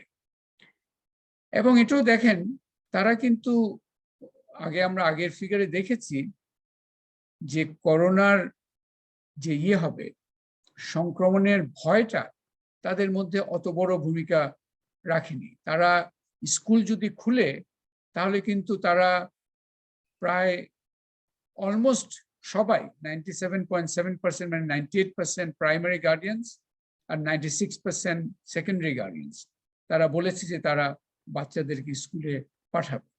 কারণ একটা কথা মনে রাখা দরকার, যে স্কুল বন্ধ থাকলেও সব বাচ্চারা কিন্তু ঘরের মধ্যে নাই, তারা তো অলরেডি বাইরে এই যে কোচিং এ যাচ্ছে, নাহলে ঘোরাফেরা করছে এবং আড্ডা ইত্যাদির মধ্যে বাইরে আছে। সুতরাং প্যারেন্টসদের জন্য খুবই গুরুত্বপূর্ণ যে বাচ্চাদেরকে স্কুলে পাঠানো দরকার, এবং স্কুল ওপেনিং এর জন্যই তারা সেজন্য খুবই ইগার। নেক্সট। ওকে, এখন আমাদের হাইলাইটস গুলো আমি বললাম। 4টা পলিসি মেসেজ এখান থেকে আমরা তুলে এনেছি, যেটা এখন আমি শেয়ার করি। প্রথমটা হচ্ছে যে অবশ্যই আমাদের দ্বিতীয় ঢেউয়ের সংক্রমণের গতিধারাটা মাথায় রাখতে হবে। সেই গতিধারা মাথায় রেখে এই যে লার্নিং লসকে, যে একটা দ্রুত গতিতে লার্নিং লস হচ্ছে, এটা রোধ করা এবং বাবা মাদের দুশ্চিন্তাগুলো কমানো, এবং যে স্কুল বন্ধকালীন সময়ে খরচের বোঝা কিন্তু থেমে নেই, বেড়েছে। এগুলো সব অ্যাড্রেস করার জন্য আর্লি রিওপেনিং প্রাইমারি সেকেন্ডারি 2 পর্যায়ে খুব দ্রুত এগুলো অবশ্যই দ্বিতীয় ঢেউয়ের সংক্রমণের গতিধারাটা মাথায় রেখে আর্লি রিওপেনিং এর জন্য সুস্পষ্ট একটা বার্তা দিচ্ছে পিপিআরসি বিআইজিডির এই গবেষণা তথ্য থেকে। তো এটা একটা ইম্পর্টেন্ট পলিসি মেসেজ, যে আমরা যে দোদুল্যমানতায় আছি, এখন অনিশ্চয়তার মধ্যে আছি, সেখানে মাঠ পর্যায় থেকে মেসেজটা হচ্ছে দ্রুত প্রাইমারি এবং সেকেন্ডারি স্কুলগুলো খোলা। অবশ্যই ওটা আমি আবারও বলছি, দ্বিতীয় ঢেউয়ের সংক্রমণের গতিধারাটা বিবেচনায় রেখেই সেই দিনক্ষণগুলো ঠিক করা দরকার। দ্বিতীয় পলিসি মেসেজ হচ্ছে, নেক্সট, এই যে লার্নিং লস, এটা কিন্তু বাংলাদেশের এই যে শিক্ষা নিয়ে যে আমরা আলোচনা করি, এটাতে কিন্তু একটা নতুন ধারণা হিসাবে এটা আমাদের মাথায় আনা দরকার। কারণ লার্নিং লস হচ্ছে যে ড্রপ আউট তো বুঝলাম, স্কুল থেকে ছিটকে বেরিয়ে গেল, কিন্তু লার্নিং লস মানে হচ্ছে হয়তো স্কুলে থাকবে কিন্তু ধুকে ধুকে হয়তো বেরিয়ে যাবে পরে, কারণ সে অলরেডি হয়তো ক্লাস 2-তে ছিল কিন্তু সব ভুলে গেছে। এখন আবার স্কুল খুললে ওকে হয়তো আবার ক্লাস 1-এর পড়াশোনা নিয়ে শুরু করতে হবে। ক্লাস 7-8-এ ছিল কিন্তু অলরেডি ভুলে গেছে অনেক কিছু, তাকেও আবার হয়তো ক্লাস 4-5-এর অবস্থা থেকে শুরু করতে হবে। তাহলে এই যে লার্নিং লসের যে পুরো বিষয়টা, এই যে জমানো একটা সমস্যা, এটাকে আলাদা এবং সবচেয়ে গুরুত্বপূর্ণ একটা সমস্যা হিসাবে আমাদের পলিসি মেকারদেরকে অবশ্যই চিন্তার মধ্যে আনতে হবে। এবং এটা আমরা আগেও দেখেছি, প্রায় 6 মিলিয়ন মানে 60 লাখ আপনার প্রাইমারি এবং সেকেন্ডারি ছাত্রছাত্রী এই লার্নিং লসের রিস্কের মধ্যে আছে। হয়তো এই ফিগারটা আরো বেশি বাস্তবে। এইখানে এটা বলা দরকার যে এই লার্নিং লস রিকভারিটা কিন্তু স্কুল খোলার মাধ্যমে শুধু হচ্ছে না, কারণ স্কুল খুললে তো নর্মাল ক্লাস শুরু হবে, কিন্তু লার্নিং লস যাদের হয়েছে তাদেরকে একই সাথে স্কুল খোলার পর যা পড়াশোনা সেটা করতে হবে, পাশাপাশি তার লার্নিং লস থেকে রিকভারির চেষ্টাটা করতে হবে। তার মানে হচ্ছে যে এই লার্নিং লস রিকভারির প্রোগ্রামটা, সেটা ক্লাস আওয়ারের বাইরে একটা বাড়তি প্রোগ্রাম হিসাবে হাতে নিতে হবে। এটা কিন্তু একটা বড় ধরনের নতুন পলিসি পরামর্শ এবং এটা খুবই গুরুত্বপূর্ণ একটা প্রয়োজন এবং এটার জন্য এখানে বিশেষ করে নানা ধরনের ক্ষুদ্র পর্যায়ে কিছু কিছু চিন্তা, কিছু কিছু প্রচেষ্টা চলছে, কিছু এনজিওরা করার চেষ্টা করছে, শিক্ষা প্রতিষ্ঠান কিছু শিক্ষা নিয়ে যারা কাজ করে তারা হয়তো এই যে outside class hours learning loss রিকভারির বিষয়টা নিয়ে হয়তো চিন্তা করছে, কিন্তু আসলে বড় ধরনের চিন্তা এখানে হয়নি। এটা বাংলাদেশে শুধু নয়, হয়তো বিশ্বে এটা একটা বড় পোস্ট কোভিড বড় একটা এজেন্ডা হিসেবে হিউম্যান ক্যাপিটাল এজেন্ডা আমাদের সামনে আনতে হবে। না হলে একটা বিশাল জনগোষ্ঠী সেই অর্থে শিক্ষা থেকে শুধু ছিটকে পড়বে তা নয়, তাদের জীবনটাই আরো স্কিলের দৃষ্টিকোণ থেকে নিচের দিকে চলে যাবে, লোয়ার স্কিলসে তারা হয়তো জীবনটা কাটাতে হবে। এটা খুবই গুরুত্বপূর্ণ একটা বিষয় আমাদের মাথায় নেওয়া দরকার। তৃতীয় পলিসি মেসেজ হচ্ছে নেক্সট, আমরা দেখেছি যে distance learning, remote learning through technological platforms এটা এখনো তেমন কোনো ভূমিকা, ওইভাবে কোনো ভূমিকা রাখতে পারেনি। বিশেষ করে নন ইন্টারঅ্যাক্টিভ পাবলিক টিভি ক্লাস, মানে সরকারি যে টিভি মাধ্যমে ক্লাস দেওয়ার চেষ্টা, এটা কিন্তু স্টুডেন্টদের ইন্টারেস্ট সেভাবে আনতে পারেনি। আমরা দেখেছি প্রাইমারি এবং সেকেন্ডারি 2 থেকে 3% মধ্যেই উত্তরগুলো এসছে। তার মানে এটা একটা বড় মিডিয়াম হিসাবে সেভাবে কিন্তু আকর্ষণ করতে পারেনি, বিশেষ করে নন ইন্টারঅ্যাক্টিভ, সেই কারণে হয়তো। তো এইটা একটা নীতি নির্ধারকদের তাদের বিবেচনার মধ্যে এই তথ্যটা নিয়ে আসা দরকার। ডিজিটাল সলিউশনস, এটাও আমরা দেখছি যে এগুলো এখনো লো স্কেল, মানে 10%-এর বেশি এখনো হয়নি, আর এটা আবার আউট অফ পকেট কস্ট বার্ডেনস আছে। সেই জন্য বিশেষ করে দরিদ্ররা এখানে হয়তো কম ঢোকার চেষ্টা করতে পারে। তারপরেও ওরা কিন্তু চেষ্টা করেছে, আমরা আগেও দেখেছি যে প্রায় চরম দরিদ্ররাও কিন্তু থেমে ছিল না, তারাও চেষ্টা করেছে এই যে কোচিং এর সহায়তা নেওয়ার জন্য। তার মানে হচ্ছে আমাদের জনগোষ্ঠীর মধ্যে, বিশেষ করে বাবা মাদের মধ্যে শিক্ষা নিয়ে আগ্রহটা কিন্তু পুরোদমে আছে। বাচ্চাদের মধ্যে হয়তো কিছু মোটিভেশন লস শুরু হয়েছে এবং আরো হয়ে যাবে যদি আমরা কিছু না করি। তবে এইখানে এই যে সলিউশনস গুলো, এগুলো আমাদেরকে এখনো সেই পর্যায়ে যায়নি, এটা নিয়ে চিন্তা ভাবনা আরো করা দরকার।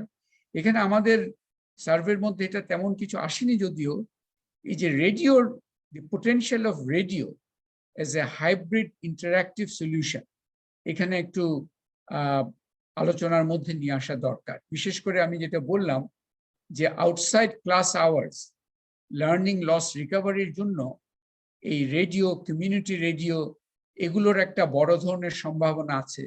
নীতি নির্ধারকদেরকে আমি আমন্ত্রণ করব এই বিষয়টাকে খুবই গুরুত্ব দেওয়া এবং এটাকে আরো কিভাবে বাড়ানো যায় সেদিকে। এটা পাইলট পর্যায়ে কিছুটা আছে এখনো, নীতি নির্ধারকরাও এখানে নজর দিয়েছেন, কিন্তু এটাকে আরো বড় ধরনের স্কেলিং আপের একটা প্রয়োজন আছে। কারণ এখনো যেটা বলছি 10%-এর মধ্যেই কিন্তু এই টেকনোলজির সলিউশনস গুলো সীমাবদ্ধ আছে। 4 নম্বর এবং শেষ পলিসি মেসেজ যেটা দিতে চাচ্ছি, যে এই 1 বছর স্কুল বন্ধ ছিল কিন্তু শিক্ষার খরচ বন্ধ ছিল। Out of pocket education cost burdens এই 1 বছরে কিন্তু জমেছে এবং এই জমার মধ্যে প্রাইমারি এবং সেকেন্ডারি 2 পর্যায়ে জমেছে এবং অবভিয়াসলি বার্ডেনটা বেশি পড়েছে দরিদ্রদের উপর আর একটু বেশি, কারণ তাদের আয়ের তুলনায় বার্ডেনটা বেশি ছিল। এইখানে একটা নীতি নির্ধারক, আমরা আগামী মাসে বাজেট পাচ্ছি, এইখানে কিন্তু একটা সুযোগ রয়ে গেছে যে খুব দ্রুত কিছু সলিউশনের। কারণ আমাদের বাংলাদেশে প্রাইমারি এবং সেকেন্ডারি স্টাইপেন্ড প্রোগ্রামগুলোর মাত্রা কিন্তু বেশ বড়। প্রাইমারিতে প্রায় 7.8 মিলিয়ন তারা এই প্রাইমারি স্টাইপেন্ডে পায়, সেকেন্ডারিটা আর একটু কম। তার মানে হচ্ছে আমাদের, এবং এগুলো পায় কিন্তু থ্রু আপনার থ্রু থ্রু অনলাইন, মানে আমাদের ট্রান্সফার করা হয় টু ব্যাংক অ্যাকাউন্টস। সো এই যে প্রাইমারি অ্যান্ড সেকেন্ডারি স্টাইপেন্ড প্রোগ্রামগুলোকে আমরা যেটা বলতে চাচ্ছি আমাদের পিপিআরসি বিআইজিডি স্টাডির তরফ থেকে, বিশেষ করে অর্থ মন্ত্রণালয়কে এটা আমন্ত্রণ জানাচ্ছি, এই দুটো প্রোগ্রামকে মাথায় নিয়ে তারা খুব দ্রুত একটা, কারণ এখানে যেহেতু সরাসরি ব্যাংক অ্যাকাউন্টে যায়, এটা একটা leakage effective cash boost to families হতে পারে খুব দ্রুত। তো এখানে আমি পিপিআরসি আগে একটা গবেষণা করেছিল, আমি আমাদের টেকনিক্যাল টিমকে বলবো একটু কারেক্ট করার জন্য। পরবর্তীতে বিডিটি 2960 আসে, সেখানে একটা ক্রোর শব্দ আসবে, মানে এটা কোটি শব্দটা বাদ গেছে। এটা একটু এখনই লিখে দেন, যাতে করে যখন ডেক শেয়ার হবে আমাদের মিডিয়া বন্ধুরা সেই কারেক্টেড ভার্সনটা দেখতে পায়। তো আমরা এই যেটা বললাম, বাজেটের ঠিক প্রাক্কালে এই যে খরচের বোঝা হয়েছে, এটাকে কিছুটা রিড্রেস করার জন্য আমরা খুব দ্রুত স্টাইপেন্ড প্রোগ্রাম, যাদের এস্টাবলিশড একটা কিন্তু ডেটাবেজ আছে, সেখানে খুব দ্রুত একটা ক্যাশ বুস্ট দিতে পারি। আমাদের 100 টাকা করে প্রাইমারি স্টাইপেন্ড দেওয়া হয়, সেটা যদি 500 টাকা পার মান্থ করা হয়, তাহলে 2021-22 বাজেটে আমরা 2960 কোটি, এখানে ক্রোর শব্দটা আমি আবারও আমাদের টেকনিক্যাল টিমকে বলবো ক্রোর শব্দটা বসিয়ে দেওয়ার জন্য পরে ডিস্ট্রিবিউট করার আগে, 2960 কোটি, প্রায় 3000 কোটি টাকার খুব সহজ একটা কিন্তু উপায় আছে আমাদের বিশেষ করে প্রাইমারি স্টুডেন্টদের ফ্যামিলিগুলোকে একটা ক্যাশ বুস্ট দেওয়ার জন্য। এটা আমার মনে হচ্ছে খুবই একটা ওয়ার্থওয়াইল একটা কাজ, এবং আমাদের বাজেটের জন্য এটা ইমিডিয়েটলি ডুয়েবল একটা কাজ, যেখানে লিকেজের সম্ভাবনাটা কম। এই যে ফিগারটা দিয়েছি 2960 কোটি টাকা, 500 টাকা ধরে যদি হয়, এটা আমরা যেটা বলেছি আগে পিপিআরসির একটা পলিসি পেপার এইসব বিষয়ে এক্স্যাক্টলি এই বিষয়ে কাজ করেছিল, সেখান থেকে এটা নেওয়া হয়েছে। তো এই 4টা পলিসি মেসেজ দিয়ে আমাদের মোটামুটি আমাদের তথ্য শেয়ারিং এবং তার ভিত্তিতে যে পরামর্শগুলো সেগুলো আসলো। আমরা এখন মোটামুটি শেষের দিকে, আমরা আমাদের টিম মিডিয়াকে শেয়ার করে দিবে ওয়েবিনার ডেকটা এবং প্রেস ব্রিফিংটা। ওয়েবিনার ডেকে ওই কারেকশনটা দয়া করে একটু করে দিবেন। এখানে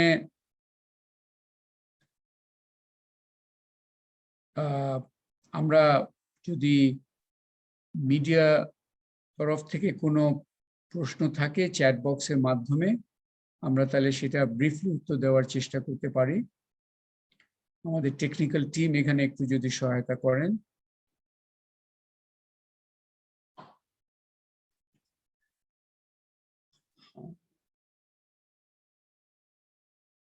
আচ্ছা, একটা প্রশ্ন এসছে ফেসবুক থেকে এসছে, ইমরান, এটা আমরা বিষয়টা নিতে পারিনি। এটা এসছে যে প্যারেন্টস এর এডুকেশনাল স্ট্যাটাস, ওটার ভ্যারিয়েশন। আমরা দুঃখজনকভাবে এই তথ্যটা আমরা কালেক্ট করা সম্ভব হয়নি। আমাদের একটু পুরনো তথ্য ছিল, সেটা আমরা এখানে ব্যবহার করি নাই। বাট এটা একটা ইম্পর্টেন্ট প্রশ্ন হতে পারে, বিশেষ করে ফ্যামিলি সাপোর্টের বিষয়টা কতটুকু গুরুত্বপূর্ণ হবে সেটা এটার উপরই নির্ভর করে। এখানে আরেকটা প্রশ্ন এসছে যে প্রাইভেট কোচিং এর উপর যেহেতু নির্ভরতা বেড়েছে, এই কোচিং সেন্টারের বিষয়ে কি ধরনের রেগুলেশন ইত্যাদি করা উচিত, কারণ তাদের যেন পয়সাকড়ির দিক থেকে কতটুকু তারা বাড়তি নিচ্ছে চার্জেস ইত্যাদি। এটা অবশ্য আমরা ঠিক এখানে সুস্পষ্টভাবে কিছু বলতে পারছি না, তবে আমরা এটা বলতে পারছি যে বড় ধরনের খরচের বোঝা হয়েছে, এটা খুবই পরিষ্কার। এবং এই বোঝাটা কাঁধে নিতে বাবা মারা কিন্তু এগিয়ে এসছে, কারণ তারা শিক্ষা জীবনটা থেমে থাকুক সেটা তারা চায়নি। অবশ্যই কোচিং এর জায়গায় এটা রেগুলেশনের বিষয়গুলো এটা একটা গুরুত্বপূর্ণ বিষয়, সেটা কিন্তু একটা আলাদা ইস্যু আছে। আর কোনো কি, এই দুটোই বড় প্রশ্ন দেখলাম। টেকনিক্যাল যদি টিমকে কোনো আর কোনো প্রশ্ন থাকে আপনারা প্লিজ একটু কাইন্ডলি হ্যান্ড রেজ অপশনটা ইউজ করে ডাইরেক্টলি কোনো প্রশ্ন যদি জিজ্ঞেস করতে চান প্লিজ ডু সো। এটা বিশেষ করে আমাদের মিডিয়ারা যদি করে, আবার চ্যাট বক্সের মাধ্যমে করলে আরো ভালো হয়, আমি তাহলে আমরা সরাসরি পড়ে সেটা উত্তর তো দিতে পারি। সরি জিলুর ভাই, আমি জাস্ট ওই হ্যাঁ। কোচিং সেন্টারটার ব্যাপারে একটু জাস্ট হ্যাঁ, একটু বলো। মানে একটা তো সরাসরি আমরা এটা আমাদের রিসার্চের ফোকাস ছিল না, এটা রেগুলেশনের ব্যাপারে, কিন্তু আমার কাছে মনে হয় এই জায়গায় একটা থটফুলি অ্যাপ্রোচ করা ভালো, কারণ আমার মনে হয় সাপ্লাই সাইড থেকে না এসে ডিমান্ড সাইড থেকেও এটাকে রেসপন্ড করা যায়। সেখানে ওই বিশেষ করে এক্সট্রিম পোর হাউসহোল্ড এদের যেহেতু মানে ওভারঅল ইনকামের একটা বড় অংশ এই বার্ডেনটার মানে ভিতরে পড়তে হচ্ছে, সুতরাং ওখানে যেটা জিলু ভাই পলিসি মেসেজে বললো, ওই এডুকেশন স্টাইপেন্ড প্রোগ্রামটাকে এক্সপ্যান্ড করা, সেটাকে আরো জেনারেস করা, that I think would be the immediate more important thing to focus on rather than regulation as such. Right. এবং এটার সাথে আরেকটু অ্যাড করে চাই যে এই যে লার্নিং লস রিকভারি, অনেক সময় কোচিং এ হয়তো ওইটার জন্যই যাচ্ছে, সেখানে ওই যে টেকনোলজিক্যাল প্ল্যাটফর্মস গুলো যেগুলো কাজে দিচ্ছে না সেগুলো নয়, এই যেমন নন ইন্টারঅ্যাক্টিভ পাবলিক টিভি ওটা তেমন কাজে দেন, কিন্তু এই যে রেডিও হাইব্রিড একটা সলিউশন হিসাবে ইন্টারঅ্যাক্টিভ, এদিকে হয়তো নজর দেওয়া যেতে পারে। এখানে আরেকজন একটা প্রশ্ন করেছেন যে কোভিড ওয়েভে অনেকে নিউ পোর হয়েছে, তাদের মধ্যেও লার্নিং লসের বিষয় হচ্ছে, what is the way out? এগুলোর আই থিঙ্ক আমরা তো এতক্ষণ আলোচনা করলাম যে আমাদের ওয়ে আউটের মধ্যে একটা হচ্ছে সোশ্যাল প্রোটেকশন সহায়তা, এই যে স্টাইপেন্ড বুস্ট, ক্যাশ বুস্ট, এটা একটা দেওয়া, আরেকটা হচ্ছে লার্নিং লস রিকভারির জন্য সুস্পষ্টভাবে আপনার একটা ন্যাশনাল লেভেলে প্রোগ্রামগুলো হাতে নেওয়া, সেটা একটা খুব গুরুত্বপূর্ণ। আর থার্ড হচ্ছে আর্লি ওপেনিং অফ স্কুলস, এটাও কিন্তু মাথায় রাখা দরকার, কারণ সেটা হলে আপনার এই যে কিছু এই এই খরচগুলো থেকে বলবে।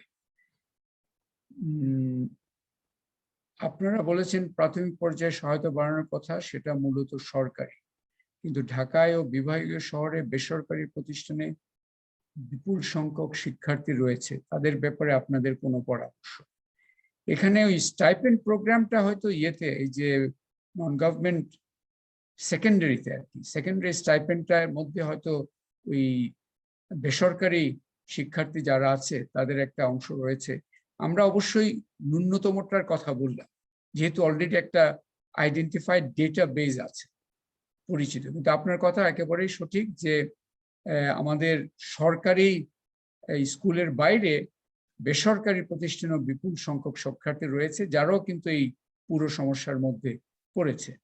তো তাদের বিষয় কিন্তু একই বিষয়, আমাদের যে এই যে এগুলো তো খোলা এই যে স্কুল ওপেনিংটা, আর্লি ওপেনিং, এটা অত্যন্ত জরুরি, এবং বিশেষ করে এই যে লার্নিং লস রিকভারির বিষয়টা, এটা নিশ্চয়ই শুধুমাত্র সরকারি স্কুলের যে শিক্ষার্থী তাদের জন্য সীমাবদ্ধ রাখা উচিত হবে না, অবশ্যই সেটা বেসরকারি প্রতিষ্ঠানের শিক্ষার্থীদের জন্য এটা করতে হবে। Parents concerned for entry into job markets, is it equally true for sons and daughters? এখানে আমরা এই আলাদা করে এই প্রশ্নটা ঠিক আলাদা করে করা হয়নি ছেলে বা মেয়েদের জন্য। এমনি জেনারেলি আমরা দেখেছি যে ছেলে এবং মেয়ে তারা equally hit by this entire process, এবং মেয়েরা কিন্তু শিক্ষার যে ওই যে আপনারা প্রথম দিকেও দেখেছেন স্টার্টিং হিউম্যান ক্যাপিটাল ডেফিসিট, সেখানে কিন্তু মেল ডেফিসিটটা বেশি মেয়েদের ছেলেদের তুলনায়। তবে একটা বিষয় আপনার প্রশ্ন ধরে এটা বলা যায় যে আমাদের মূল একটা চ্যালেঞ্জ, মেয়েদেরকে আমরা শিক্ষিত করছি, কিন্তু সেই শিক্ষিত হওয়ার পরে কর্মজীবনে তাদের প্রবেশের জায়গাগুলোকে আরো নজর দেওয়া, শক্তিশালী করা, সুযোগগুলো আরো জোরালোভাবে তৈরি করা, এবং শুধু সুযোগ নয়, অনেক সময় মানে সোশ্যাল কারণে সেই সুযোগগুলো তারা অনেক সময় নিতে পারে না, সেদিকে আমাদের নজর করা দরকার। আচ্ছা, আরেকটা প্রশ্ন এসেছে যে 19 এবং 25% যে শিখতে পারছে না, তাহলে কি তারা ঝরে যেতে পারে? হ্যাঁ, অবশ্যই তারা ঝরে যাওয়ার হুমকির মুখে আছে আর কি। আমরা সেজন্য কিন্তু লার্নিং লস এই শব্দটাই ব্যবহার করেছি। ড্রপ আউট শব্দটা কিন্তু আমরা ব্যবহার করিনি।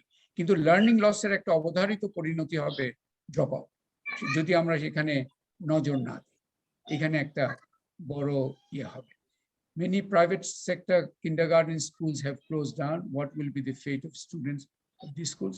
এগুলো হচ্ছে কিছুটা আমাদের গবেষণার বাইরের প্রশ্ন, কিন্তু এই একই বিষয়। এই মানে কিন্ডারগার্টেন সেটা প্রাইভেট সেক্টরের হোক, পাবলিক সেক্টরের হোক, এখানে এই বাচ্চাদের, কারণ এই যে স্কুল বন্ধ রাখার যে ধাক্কাটা, এটা তো এক ধরনের শুধু সরকারি স্কুল বন্ধ রাখা নেই, যে রুলটা তো অ্যাকচুয়ালি অ্যাক্রস দি বোর্ড করা হয়েছে, তাই না? সো স্কুল রিওপেনিং হলে হয়তো এইসব প্রাইভেট সেক্টর গুলো হবে। এবং এটা এখানে আমরা এটাও জানি যে অনেক প্রাইভেট সেক্টর, কিন্ডারগার্টেন বলি বা স্কুল বলি, তার শিক্ষকরাও কিন্তু এখন চরম একটা বেকারত্বের মধ্যে আছে। সো এই রিওপেনিং এর বিষয়টা, এটা কিন্তু শুধুমাত্র will not effect only government school, it will across the board, সব প্রতিষ্ঠানকেই করবে। আচ্ছা, আমাদের দুটো রেসপন্ড আছে। আমরা ফার্স্টে মিস তাহিরা ইয়াসমিনের থেকে একটু কোয়েশ্চেনটা যদি নিতে পারি। আপনি if you want to unmute.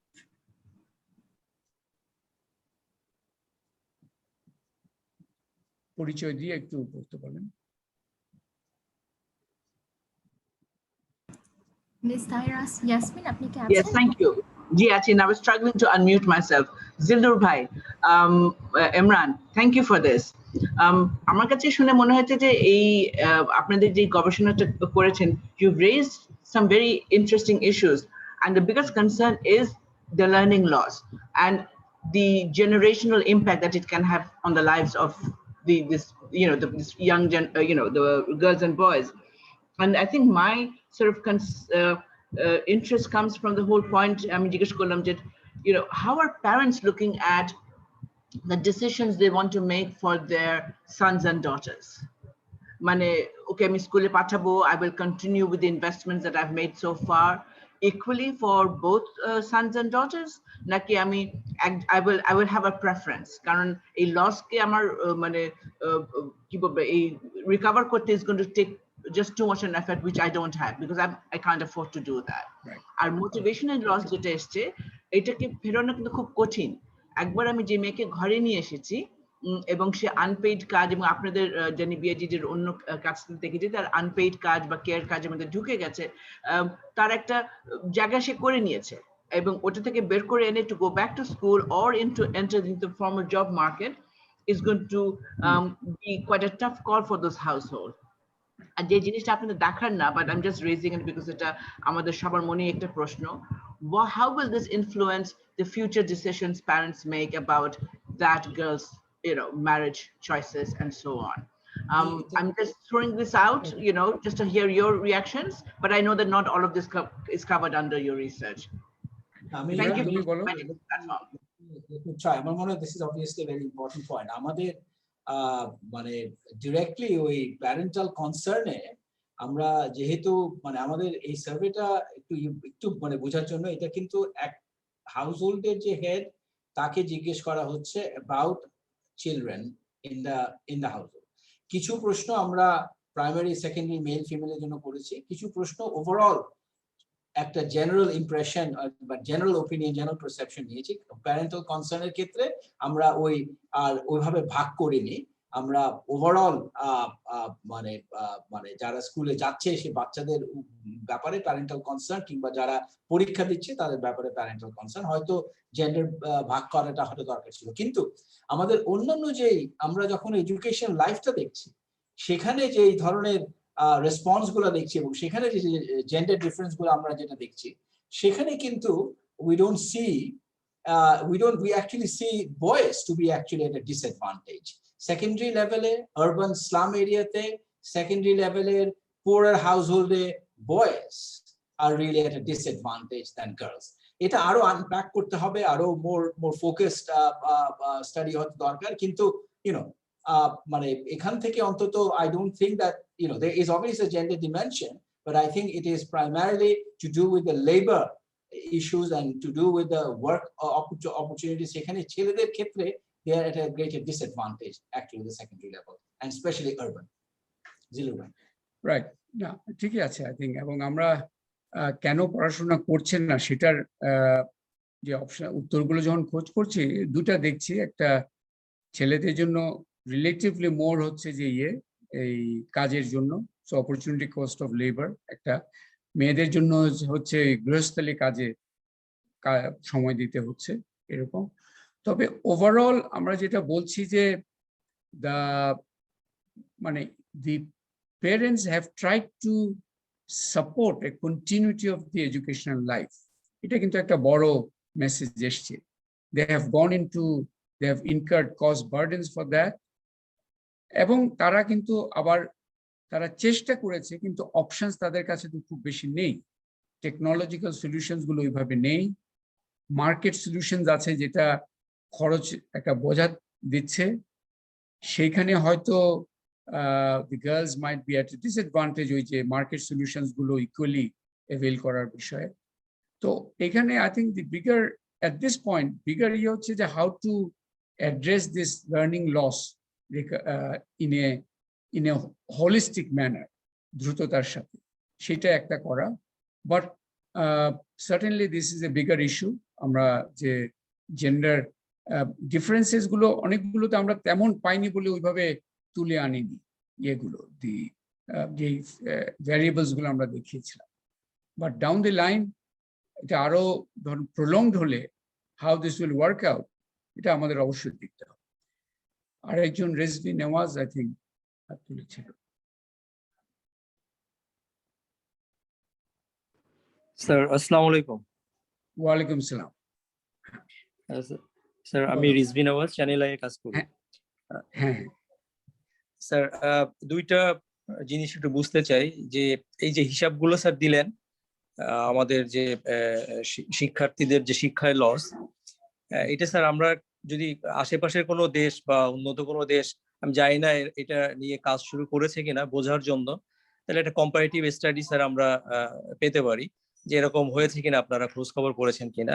আর একটা হচ্ছে স্যার এই লসটাকে কি টাকার অঙ্কে কোয়ান্টিফাই করা যায় কিনা, যে কোনো মেথড আছে কিনা, কারণ আমরা তো স্যার একটা বলছি শিক্ষার লস, তারপরে ফ্যামিলি ওয়াইজ যে ইনভেস্টমেন্ট যেটা স্যার, যেমন স্যার আমি আমার বাচ্চার স্কুলে বেতন তো দিয়ে যাচ্ছি, হ্যাঁ, তো আবার স্যার আমার তার জন্য যে ডিভাইস, হয়তো আমার ডিভাইস ছিল, আমার ল্যাপটপ ছিল, আমার কিনতে হয় নাই, কিন্তু ইন্টারনেট আমি মান্থলি একটা টাকা যেটা আমার খরচ হচ্ছে, যেহেতু তার জুমে ক্লাস হয়, সেটা একটা ইনভেস্টমেন্ট আছে।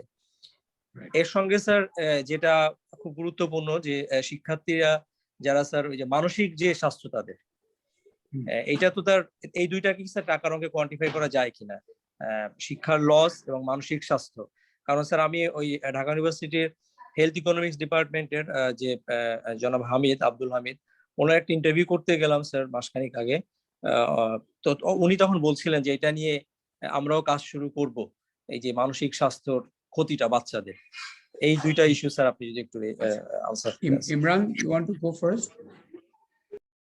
না, আমার মনে হয় হয়তো এটা করা যাবে, কিন্তু মানে আমার মনে হয় যে এটা করলে হয়তো আলোচনায়, মানে পলিসি লেভেল আলোচনায়, ফিসক্যাল বিয়েতে আলোচনায়, মানে ফাইন্যান্স মিনিস্ট্রিতে আলোচনায় হয়তো এটা ইম্পর্টেন্স আছে, কিন্তু এই ধরনের এস্টিমেশন এটা আরেকটা অন্য ধরনের একটা এক্সারসাইজ, এটার ভিতরে অনেক ধরনের মডেলিং অ্যাসাম্পশন যুক্ত থাকে, সেটা করা যাবে না তা না, কিন্তু আমরা মানে ইমিডিয়েটলি আমরা আমাদের কাছে মনে হচ্ছে যে এই ইস্যুগুলা রেজ করাটা বেশি important in terms of actually thinking about interventions. আমরা রিজভি, আমরা থ্যাংক ইউ, তোমার পয়েন্টটা অ্যাকচুয়ালি কোয়েশ্চেনটা ইম্পর্টেন্ট। তো তুমি বললে যে অন্যান্য দেশে এই ধরনের এস্টিমেশন হয়েছে কিনা, আমার জানা মতো ওইভাবে হয়নি। ইনফ্যাক্ট গ্লোবালি যদি দেখি, এই যে human capital impact of the covid, এই পুরো আলোচনাটাই কিন্তু অনেক তুলনামূলকভাবে কম। That's a global phenomenon. এক তো বলতে পারো যে বাংলাদেশে বরঞ্চ আমরা হয়তো একটু এগিয়ে আছি এটাকে নজরে আনার জন্য। সো এটা একটা বিষয়। দ্বিতীয় হচ্ছে যে আমরা হয়তো ওই যে estimation of the education cost সেটা তো একটা আমরা দিলাম, ওই যে নন ফুড এক্সপেন্ডিচার বার্ডেন সেটা তো একটা এস্টিমেট আমরা দিলামই। সেটার পার হাউস হোল্ড একটা কস্ট ফিগার আছে, আমরা ওটা এক্সট্রাপোলেট করে একটা ন্যাশনাল লেভেলের একটা ফিগার হয়তো তৈরি করতে পারবো, কারণ ওই যে এক এক পরিবারের গড় কত বাড়তি খরচ হলো তার একটা হিসাব যেহেতু আছে, সেখান থেকে হয়তো এটা বের করা সম্ভব। তবে তুমি নিজের উদাহরণ থেকে যেগুলো বললে, আরেকটা গুরুত্বপূর্ণ বিষয় হচ্ছে যে ওই যে খরচের খাতগুলো একটু পরিষ্কার করে আনা। এই যে আমরা যেমন তুমি বললে ডিভাইসের খরচ, ইন্টারনেটের খরচ, কোচিং এর খরচ, হয়তো যাতায়াতেরও খরচ আছে, এখানে স্কুল বন্ধ কিন্তু কোচিং সেন্টারে যাচ্ছে, সেই হিসেবে যাতায়াত আছে। এই খাতগুলো আরো তুলে আনা যাওয়া দরকার, এটা একটা সেপারেট স্টাডি ডেফিনেটলি হতে পারে। এবং আমরা মানসিক স্বাস্থ্যের যে আই থিঙ্ক মানসিক স্বাস্থ্যের ইকোনমিক কস্ট, ওটা একটা এক্সারসাইজ হতে পারে, কিন্তু আরো গুরুত্বপূর্ণ ইস্যু হচ্ছে যে ওটা একটা ইস্যু, সেটাকে অ্যাকচুয়ালি ধর্তব্যের মধ্যে আনা এবং কেন এই মানসিক স্বাস্থ্য সমস্যাটা তৈরি হচ্ছে সেই ড্রাইভিং ফ্যাক্টরস গুলোকে চিহ্নিত করে সেগুলোর সমাধান তৈরি করা। আমাদের ইন্টারেস্ট কিন্তু ওদিকেই বেশি। ধন্যবাদ। আর দুটো হাত দেখতে পাচ্ছি। জি, মুশতাক আহমেদের থেকে আমরা এখন কোয়েশ্চেন নিচ্ছি। আপনি যদি একটু kindly if you could introduce yourself and unmute. জি, আমি মুশতাক আহমেদ, আমি প্রথম আলোতে শিক্ষা নিয়ে রিপোর্ট করি। আমি আপনাদের এই যে কনসার্ন গুলো এই যে খুবই ইম্পর্টেন্ট। আমার কথা শোনা যাচ্ছে? হ্যাঁ, নিশ্চয়ই শুনছি। আচ্ছা, আমি প্রথম আলোতে এই ঘাটতিগুলো নিয়ে নিউজ লিখেছি, খুবই ভালো আপনাদের এই যে আজকে সার্ভে। তো আমার একটা প্রশ্ন, এই যে আপনারা প্রাইমারির 19% বললেন এবং মাধ্যমিকের 25% বলছেন, এই বাচ্চাগুলা কি বর্তমানে একেবারেই মানে পড়াশোনার বাইরে, অর্থাৎ আমি বুঝাতে চাচ্ছি ঘরে বাইরে কোথাও তারা শিখতে পারছে না, সেটা বলতে চাচ্ছেন? আমি একটু পরিষ্কার হওয়ার জন্য এটা জানা। আচ্ছা, ঠিক আছে। এই যে লার্নিং লসের আপনি দেখবেন আমাদের এই স্লাইডে 3টা ধরনের ভ্যারিয়েবল থেকে আমরা এই এস্টিমেশনটা করেছি। একটা হচ্ছে সরাসরি উত্তর পেয়েছি যে কোনো পড়াশোনা করছে না, ঠিক আছে। দ্বিতীয় বলছে যে নিজে নিজে পড়াশোনা করছে। এখন একটা প্রাইমারি বাচ্চা চিন্তা করেন, ইভেন সেকেন্ডারি বাচ্চা নিজে নিজে পড়াশোনা করা মানে হচ্ছে প্র্যাকটিক্যালি পড়াশোনা করছে না। আর থার্ড হচ্ছে আরেকটা উত্তর এসছে অনিয়মিত হওয়া। সো এই 3টে মিলে আমরা এই যে লার্নিং লসের যে এস্টিমেশনটা সেটা তৈরি করেছি। সম্ভবত আমাদের যে ধারণা এটা হচ্ছে যে মিনিমাম, কারণ আমাদের আরো কিছু প্রশ্ন পেয়েছি যে হ্যাঁ সেলফ স্টাডি করছি, কিছু কোচিংও গিয়েছি, অথবা সেলফ স্টাডি করছি বাট বাইরেও একটু সহায়তা করছে। আমরা ওগুলো ঠিক জানি না কতটুকু সাবস্ট্যান্টিভলি ওগুলো ইনপুটটা আসছে আর কি। আমরা সেই জন্য ওদিকে না গিয়ে এই মিনিমামটা তৈরি করেছি এবং এরা নিশ্চিতভাবে এদের আপনারা এই যে ঝরে পড়ার পথে এরা আগাবে এবং যদি স্কুল খুলে এদের জন্য যদি remedial after class hours programme হাতে নেওয়া না হয়, তারা কিন্তু ক্লাসে ড্রপ হতে থাকবে। সো সেটা নিয়ে আমরা একদম খুবই পরিষ্কার যে এরা এখন মোটামুটি পড়াশোনার বাইরে, এই ন্যূনতম যেই পরিসংখ্যানটা দিয়েছে। আমার নেক্সট কোয়েশ্চেন নিচ্ছি মিস্টার মহিউদ্দিনের থেকে। If you could just introduce yourself and ask your question. ধন্যবাদ। আশা করি শুনতে পাচ্ছেন আমাকে? হ্যাঁ জি স্যার, দুটো ছোট ছোট প্রশ্ন আছে আমার আসলে ক্লিয়ারেন্সের জন্য। একটা হচ্ছে আপনার পরিচিতিটা। সরি, আমি মহিউদ্দিন, আমি ডেইলি স্টারে কাজ করি। মোস্তাক মোহাম্মদ, আমি এডুকেশন নিয়ে রিপোর্ট করি। আচ্ছা স্যার, একটা বিষয় হচ্ছে যে আপনারা কি সার্ভেটা করেছেন, আরবানের স্লাম গ্রুপ ছিল আপনাদের, রুরাল রেও কি এটা কি কোর গ্রুপে ছিল নাকি জেনারেল রুরাল পিপল ছিল? এটা আমার একটা জানার বিষয় আছে আর কি। সেকেন্ড হচ্ছে পকেট এক্সপেন্ডিচার 11 গুণ ও 13 গুণ বেড়েছে আপনারা বলেছেন, এটা কি শুধু প্রাইমারি স্টুডেন্টদের নাকি প্রাইমারি সেকেন্ডারি উভয় মিলিয়ে? Because primary is free of cost, secondary is not always free of cost, এবং সেকেন্ডারির 97% হচ্ছে আপনার মানে বেসরকারি শিক্ষা প্রতিষ্ঠান। আরেকটা ইম্পর্টেন্ট পয়েন্ট আপনারা বলেছেন, মেবি টু লেস দেন 3% যারা হচ্ছে অনলাইন অথবা ডিস্টেন্স লার্নিং এর প্রসেসের মধ্যে জয়েন করতে পারছে। তো এই বিষয়টা আমি জানতে চাচ্ছি যে ওনারা জয়েন করতে পারেন নাই কেন, মানে সেটা কি আপনারা জিজ্ঞেস করেছিলেন কিনা, ওনার ওই প্যারেন্টসটা কি বলেছে যে জয়েন করতে পারেন নাই কেন? ইমরান কি স্যাম্পলের উত্তরটা একটু দাও। আমাদের স্যাম্পলটা রুরাল স্যাম্পল যেটা সেটা ন্যাশনালি রিপ্রেজেন্টেটিভ, এটা একটু পোর বায়াস।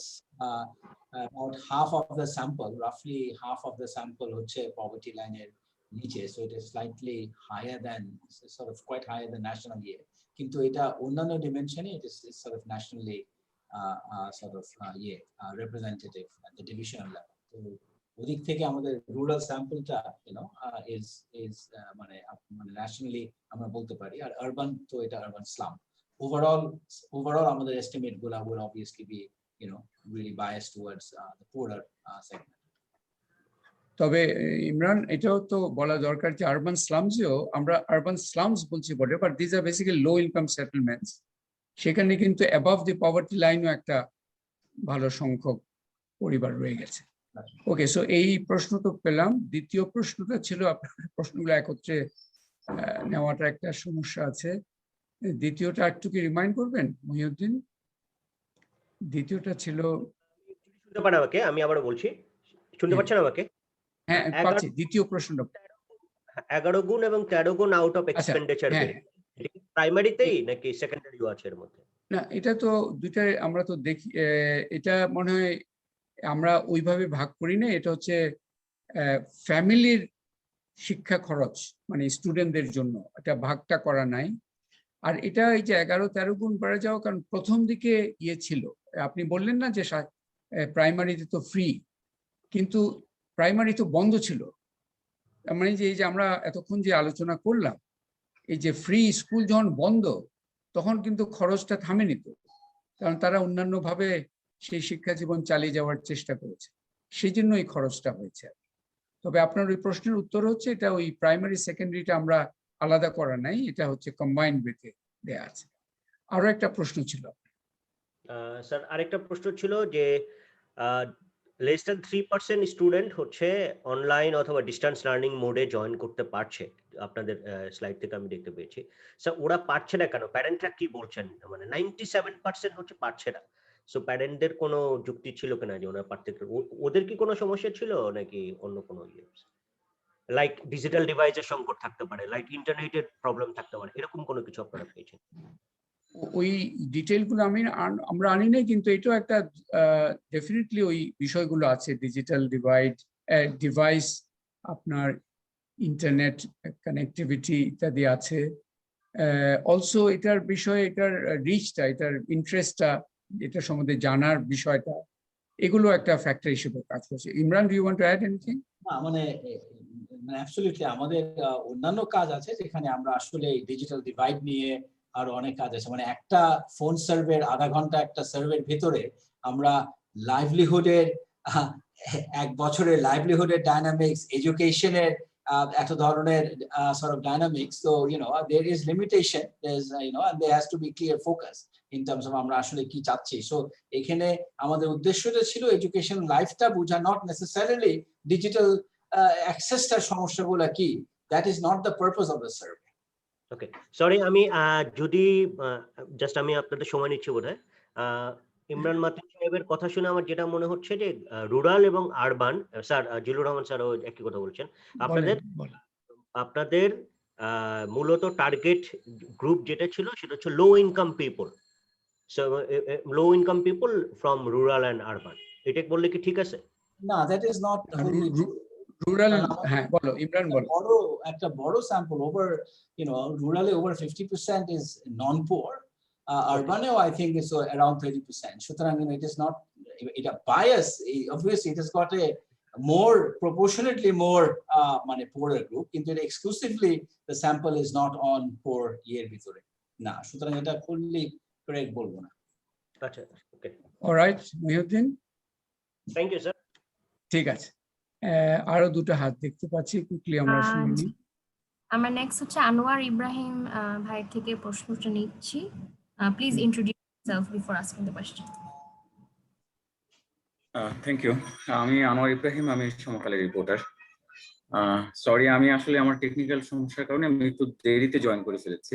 আমি প্রথম দিকের আলোচনাগুলো শুনতে পাইনি। যদি আমি 2-3টা প্রশ্ন করতে চাই, যদি এর আগে উত্তর দিয়ে থাকেন আমি আসলে সরি, আমি শুনতে পাইনি। আচ্ছা, আর আমি আপনাকে একটু বলে রাখি যে আমাদের এইটা শেষ হওয়ার পরপরই পুরো প্রেজেন্টেশনটা আপনাকে শেয়ার করা হবে, সো ওখান থেকে আপনি দেখে নিতে পারবেন। বাট এখন করেন, প্রশ্ন করে নেন। Thank you sir. আমি অলরেডি আমি ওই যে আপনার ফেসবুকটা বিজিআইডি আমি ফেসবুকে আছে, আমি দেখেছি ওটা শেয়ার হচ্ছে, ফলে আমি ওটা দেখে নিতে পারবো। Thank you sir. আমার প্রথম প্রশ্নটা হচ্ছে যে আমাদের সবকিছুই চলছে, একটু কষ্ট করে চলছে, মানুষ বাড়িতে করতে যাচ্ছে, ফ্যাক্টরি চলছে, মানুষ সবাই রাস্তায় আছে, মানে কাজের মধ্যে আছে। আমরা লকডাউন বলছি, বাস্তবে আমরা সেই লকডাউনটা দেখছি, কিন্তু একটা জিনিস সম্পূর্ণ বন্ধ আছে, সেটা হচ্ছে স্কুল, কলেজ, মানে শিক্ষা প্রতিষ্ঠানগুলো সম্পূর্ণ বন্ধ আছে। আমরা শুরু থেকে একটা জিনিস শুনছিলাম যে শিশুদের অপেক্ষাকৃত কম ঝুঁকিপূর্ণ, এবং সারা পৃথিবীতে, ইভেন আমাদের দেশেও, যে এই 18 বছরের নিচে কাউকে টিকা দেওয়া হবে না, মানে আগে তারা কম প্রায়োরিটি, মানে তারা টিকার ক্ষেত্রে কম প্রায়োরিটি পাচ্ছে, মানে তাদেরকে কম ঝুঁকিপূর্ণ ধরা হচ্ছে। আমার প্রশ্নটা হচ্ছে যে যদি তাই হয়, তাহলে এই যে 2 বছর শিক্ষা আমাদের জীবন থেকে, বাচ্চাদের শিক্ষার জীবন থেকে চলে যাচ্ছে, এবং তারা এই অটো প্রমোশন পাচ্ছে কোনো কিছু না শিখি, এইটা কেন? আপনার কাছে কি মনে হয়? মানে ঠিক আছে, আমরা সরকারের বা মানে কেন এই জিনিসটা হচ্ছে, মানে কেন স্কুলগুলো বন্ধ আছে? আচ্ছা, ওই প্রশ্নের উত্তর আমরা তো এখানে কেন হচ্ছে ওটা না বলে, আমরা বাস্তবতা, আমাদের তথ্য থেকে অলরেডি আপনার প্রশ্নের কিছুটা উত্তর চলে এসছে।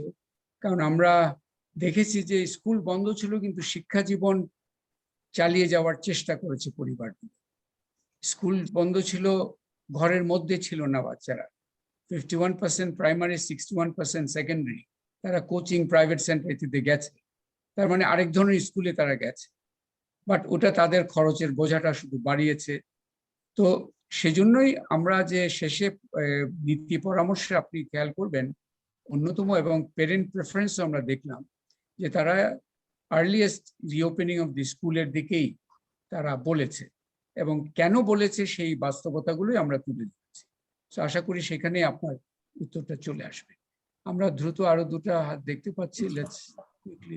মিস্টার আসাদুজ্জামান, আপনি আপনার প্রশ্নটা করতে পারেন। প্রশ্ন করার আগে একটু কাইন্ডলি প্লিজ ইন্ট্রোডিউস ইয়োরসেলফ।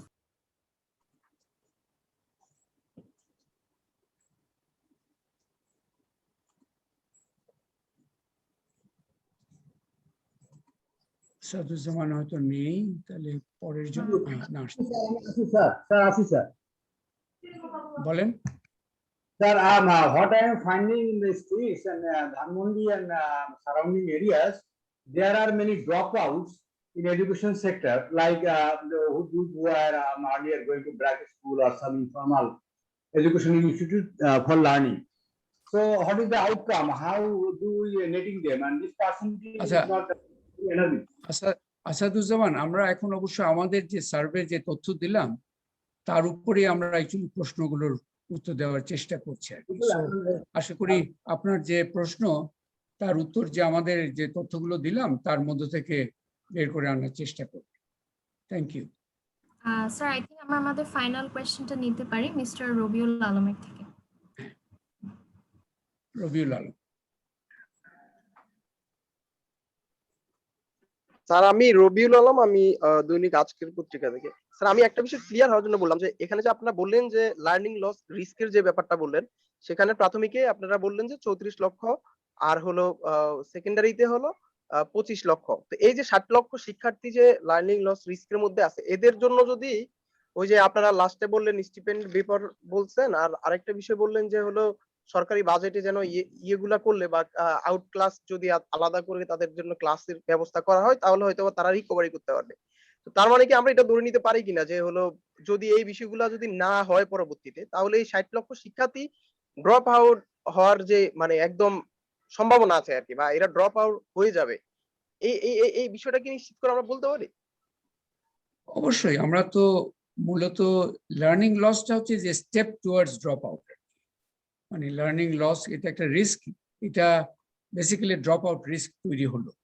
এখন এখানে যদি আমরা যে পরামর্শগুলো দিয়েছি ওগুলো যদি না হয়, তাহলে আমরা তো আগেও দেখেছি ওই প্রক্রিয়ায় কাজ হয়।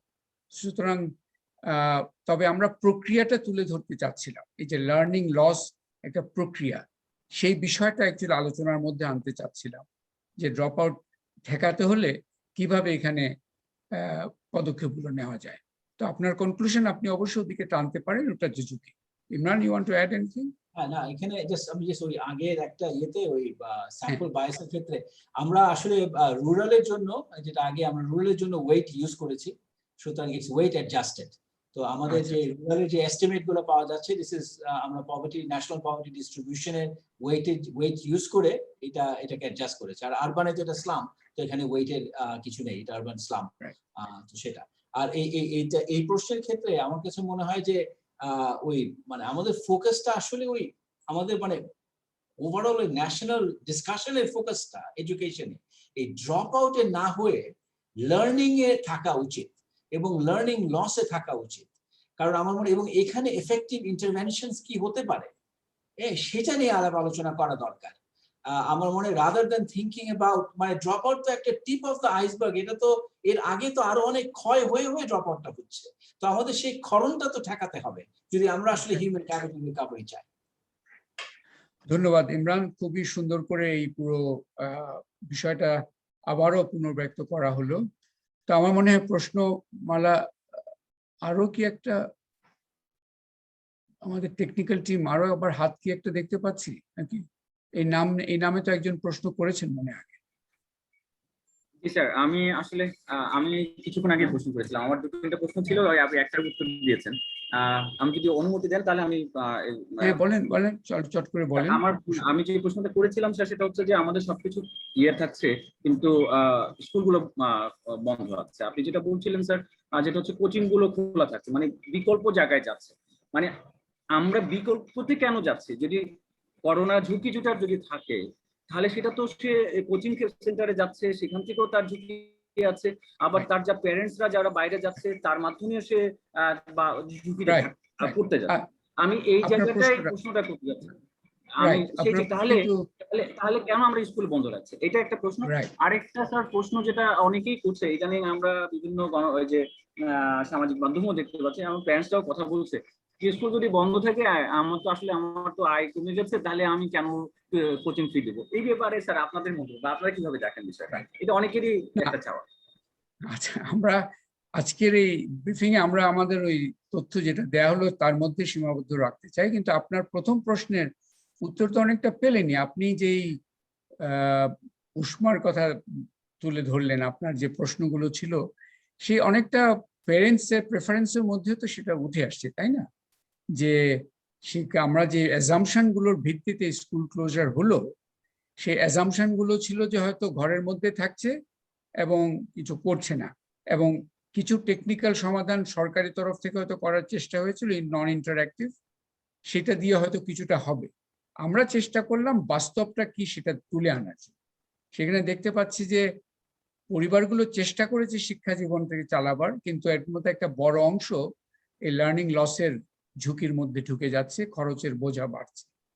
এবং প্যারেন্টস প্রেফারেন্স থেকে আমরা পরিষ্কার বুঝতে পারছি আর্লিয়েস্ট রিওপেনিং অফ স্কুল, অবশ্যই কোভিড-19 দ্বিতীয় ঢেউয়ের গতিধারাকে মাথায় রাখতে হবে, কিন্তু earliest opening of the school তার যুক্তিটা কিন্তু খুব পরিষ্কারভাবে আমাদের তথ্য থেকে বেরিয়ে এসছে। এবং এই তথ্যটা একটা মতামত নয়, এটা হচ্ছে যে এই যে লজিকের ভিত্তিতে খোলাটা দরকার, সেই লজিকগুলো আমরা আমাদের তথ্যের মাধ্যমে আসলে স্ট্যাবলিশ করেছি, ইনক্লুডিং প্যারেন্টস প্রেফারেন্স। তো সেই দিক থেকে আপনার উত্তরটা আই থিঙ্ক এখান থেকে আপনি অনেকটা পেয়ে গেছেন। আর দ্বিতীয় যে আরেকটা প্রশ্ন করেছেন, ওটা আমরা আমাদের সার্ভে তথ্যের মধ্যেই আপাতত সীমাবদ্ধ রাখি, কারণ এটা ঠিক সেই অর্থে নয়, একটা ওয়েবিনার নয়, এটা শেয়ারিং অফ আওয়ার ফাইন্ডিংস ওই হিসাবে আর কি।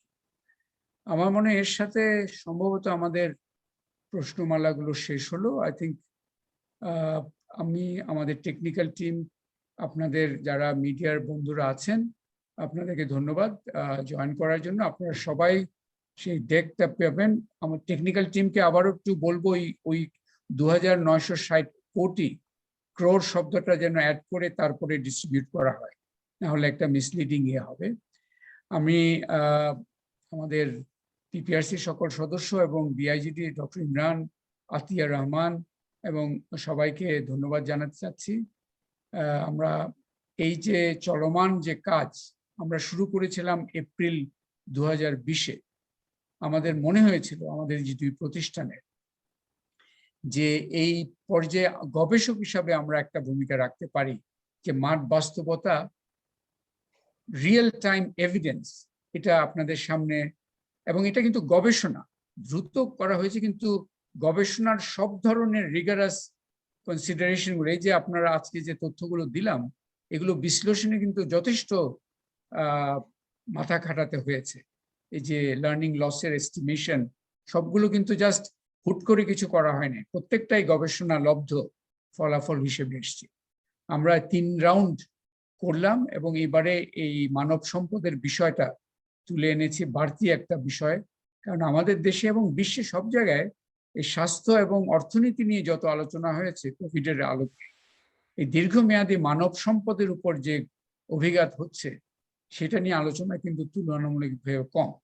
আশা করি বাংলাদেশ থেকে যে কাজটা হলো এটা সূত্র ধরে আমরা এক ধরনের বৈশ্বিক আলোচনাটাকেও কিছুটা হলেও সমৃদ্ধ করতে সক্ষম হব। এবং আমি নিশ্চিত ইমরানও আমার সাথে এগ্রি করবেন যে আমরা প্রতিজ্ঞাবদ্ধ এই রিসার্চ মিশনে যে রিয়েল টাইম এভিডেন্স, এবং এভিডেন্সের আগে আরেকটা বিশেষণ যোগ করতে চাই, ক্রেডিবল এভিডেন্স। এটা জাস্ট আমাদের মন গড়া এভিডেন্স নয়, ক্রেডিবল এভিডেন্স, খুবই রিগারাস রিসার্চ পদ্ধতির মাধ্যমে এগুলো আমরা জেনারেট করতে থাকবো। হয়তো আমরা যেহেতু দ্বিতীয় ঢেউ এসছে 3-4 মাস পরে, হয়তো আমরা চতুর্থ একটা রাউন্ড করারও একটা যুক্তি হয়তো তৈরি হয়েছে। যদি সেটা কম্পেলিং হয় আমরা সেটাতেও হাত দিব আশা করি। আমি ইমরান, আই এম শিওর তুমিও এটাতে এগ্রি করছো। Yes, so with that PPRC এবং বিআইজিডি এর তরফ থেকে আপনাদের সকলকে অসংখ্য ধন্যবাদ জানিয়ে আমাদের এই আজকের প্রেস ব্রিফিং এর এখানে সমাপ্ত ঘোষণা করছি। ধন্যবাদ।